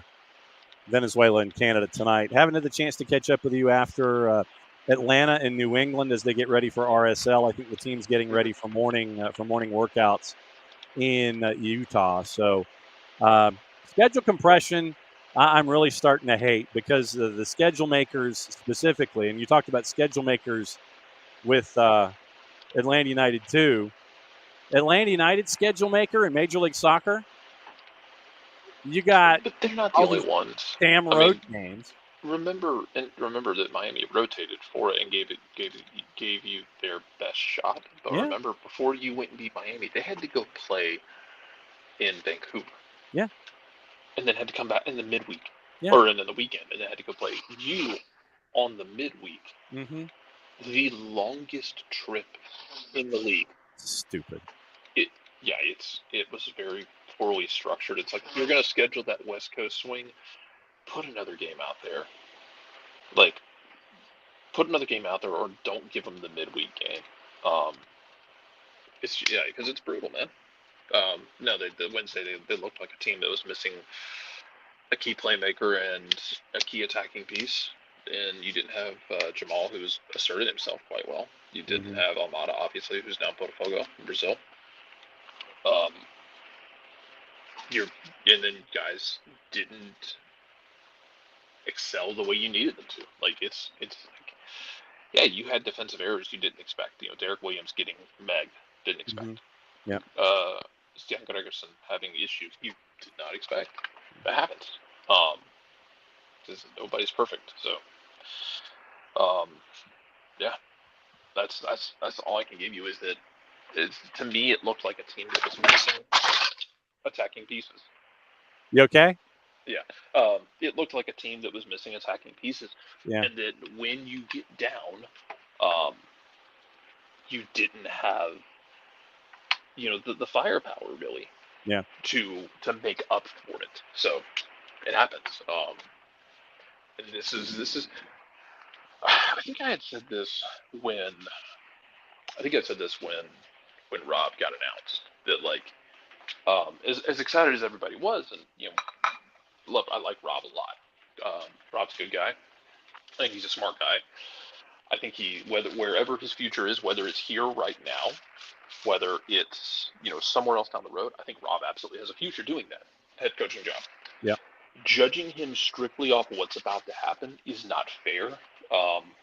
In the same, because like I already saw it Wednesday night, and I don't have the cholesterol for it right now. Judging Rob off of this is going to be really tough, and the team's going to take into account everything. But like on the Dead Bird app, man, like I'm sorry the guy who lost 2 DPs in like less than a month, and already eked out a road point, had the dramatic Toronto win, which is great. Yeah. Yeah, I think it's very hard and harsh to judge him based off of this run, because man, like, you're missing a bunch of pieces. You don't have everything you need. You don't have all the same weapons. You're gonna have schedule compression. You got guys just coming back from the Euros.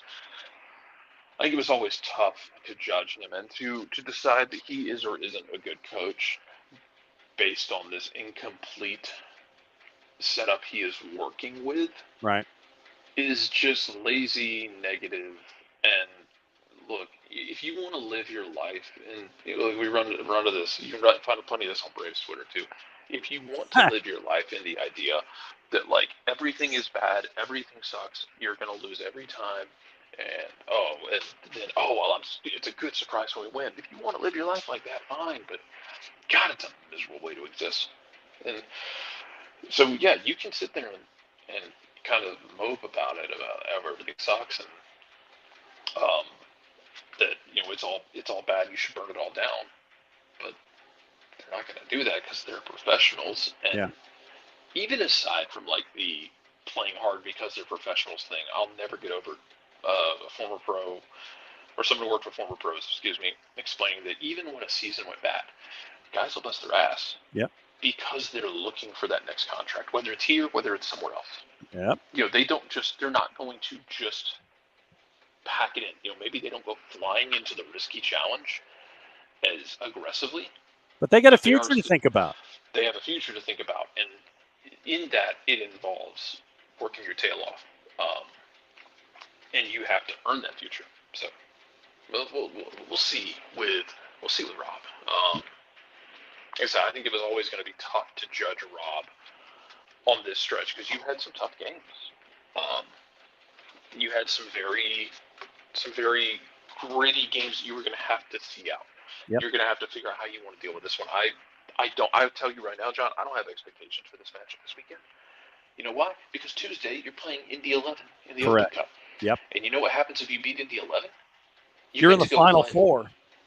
You get to go play either at Dallas, who is on the new manager bounce. Dallas has been solid. Dallas has been very good since making a change. But still, it's a cup. Or Kansas City, who has been just Kansas City. Like Kansas City had a get right game with San Jose. Basically, it was like scheduling Vanderbilt. But you win one of those, and you're in the final. You win 3 games, and there's hardware.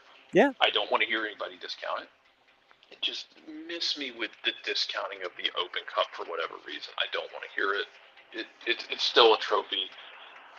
If you didn't get it exactly the way you wanted to, then I'm sorry that I will consult you next time about how trophies should be handed out and how they should be judged. Yeah, and I was going over the juice boxes, and Sporting and Dallas play each other on Sunday in Kansas City before they play each other in the Open Cup God, they're going to hate on each other Tuesday. so much.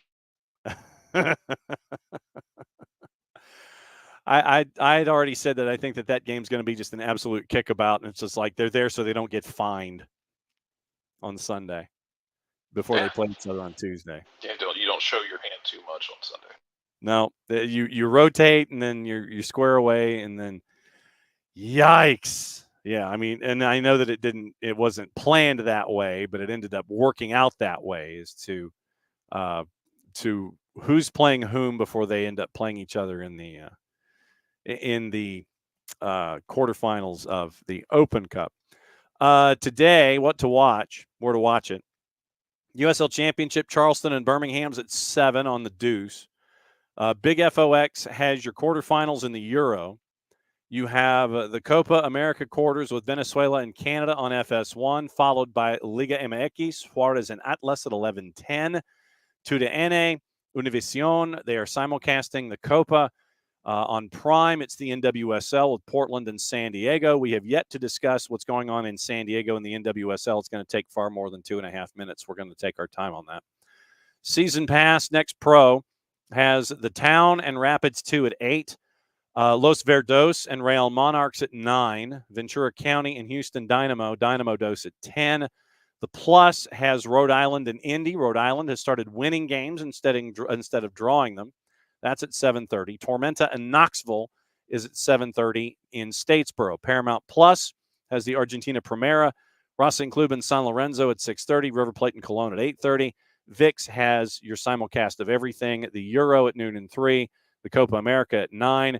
And then Liga MX, 6:45. Puebla and Santos Laguna. Querétaro and Tijuana is at 9 compared to the other match that is happening on FS1 at 11:10. So they're dialing up their weekend as well, as Jared has given us the Irish goodbye for yet another week.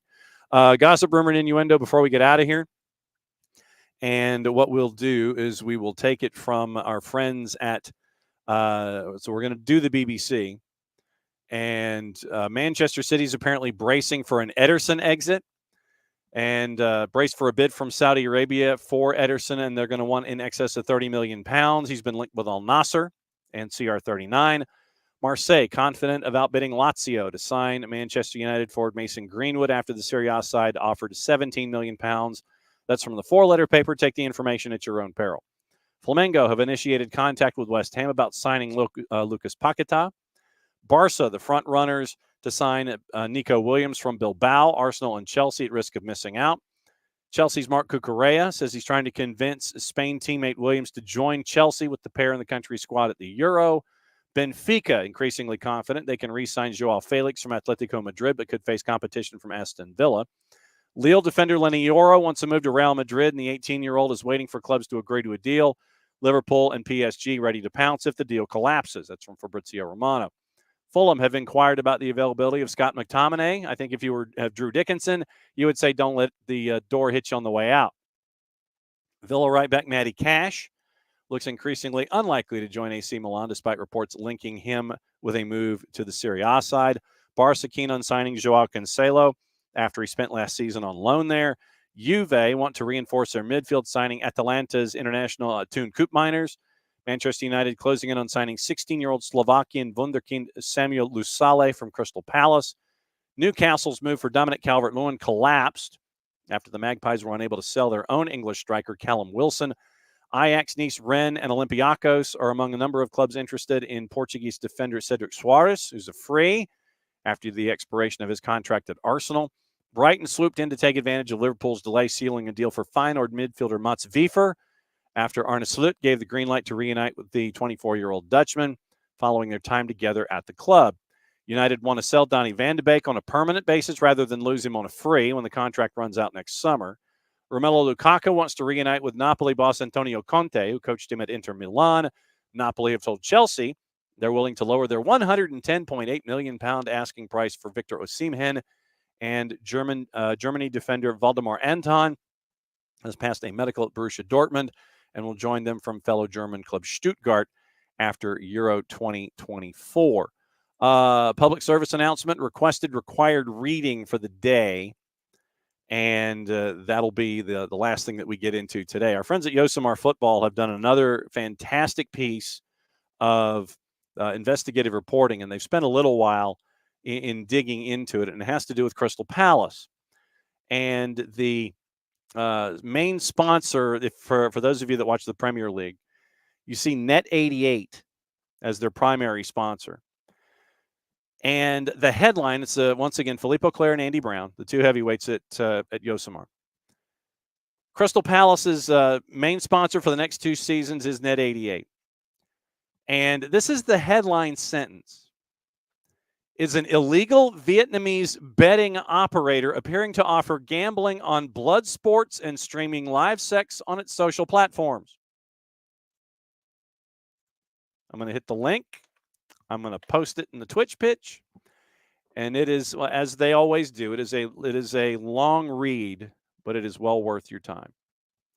So I've subscribed to Yosemar Football because of their investigative work. Their newest piece is a deep dive on Net88, who is now the new sponsor for Crystal Palace for the next 2 seasons. So deep dive on that. Once again, tomorrow, Atlanta and RSL. 92.9 The Game and the Odyssey app. And let me get the times so we're all in the right place when it comes to what to watch with Atlanta United and RSL. It is a 9:40 Eastern start in Salt Lake City, or in Rio Tinto. So 9:40, so 8:30 Eastern will be the pregame show. Matty Cruz was on the postgame show with Garrett Chapman last time out. So very proud of Matty and her debut. RSL hosting Atlanta United right now at a -182. 8:30 pregame, 9:40 kick. Postgame show after the full-time report as Atlanta United finishes their Atlanta, Boston, Salt Lake, Atlanta triangle for these last handful of days. So they're going to get back way the hell early on Sunday morning, or maybe even maybe as the sun is coming up. And so because of that, I will be doing the call for Atlanta United 2 on the SDH network, soccerdownhere.mixlr.com. Atlanta United 2, 4:30 kick, or 4:30 pregame, 5:03 kick from Montclair State University as Atlanta United 2 takes on Red Bulls 2. We'll have that one for you on the network. If you have nothing going on today or tomorrow, it is Lee and White, once again, Scott Flood and the Flood Project having the big mega party up there, the big viewing parties over at Lee and White. Go be a part of that today and tomorrow, or both days. And you can go hang out, watch the Copa, watch the Euros, make a day of it, make 2 days of it, and go hang out with Scott and everybody at the Flood Project. Very, very cool stuff that Scott is doing as the Summer of Soccer continues. So it is Summer of Soccer all day today, all day tomorrow at Lee and White. If there's a match on TV, there's something going on over at Lee and White. Then it is tomorrow night, pregame show, RSL hosting Atlanta United, full-time report, 92.9 The Game on the Odyssey app, 8:30 start, 9:40 kick. And then 4:30 on Sunday afternoon, 5:03 kick, and we will take you through Atlanta United 2 and Red Bulls 2 here on the SDH networks at soccerdownhere.mixler.com. And then we'll be back at it again on Monday. Monday will be the week that I'm up in the mountains. So you will see rustic wood behind me next week. So we'll be in the mountains next week. I will be at Open Cup, obviously. But next week we'll be in the mountains because the boss wanted to have air that was not as thick as it currently is here in the Atlanta area. So we'll be in the mountains all next week. There's some camps going on. Atlanta United has Open Cup on Tuesday, 3 wins away from a title in Open Cup. So we'll see what happens with the lineup tomorrow. We'll see what happens with the lineup on Tuesday. And then they go to Montreal a week from tomorrow to take on FC Montreal.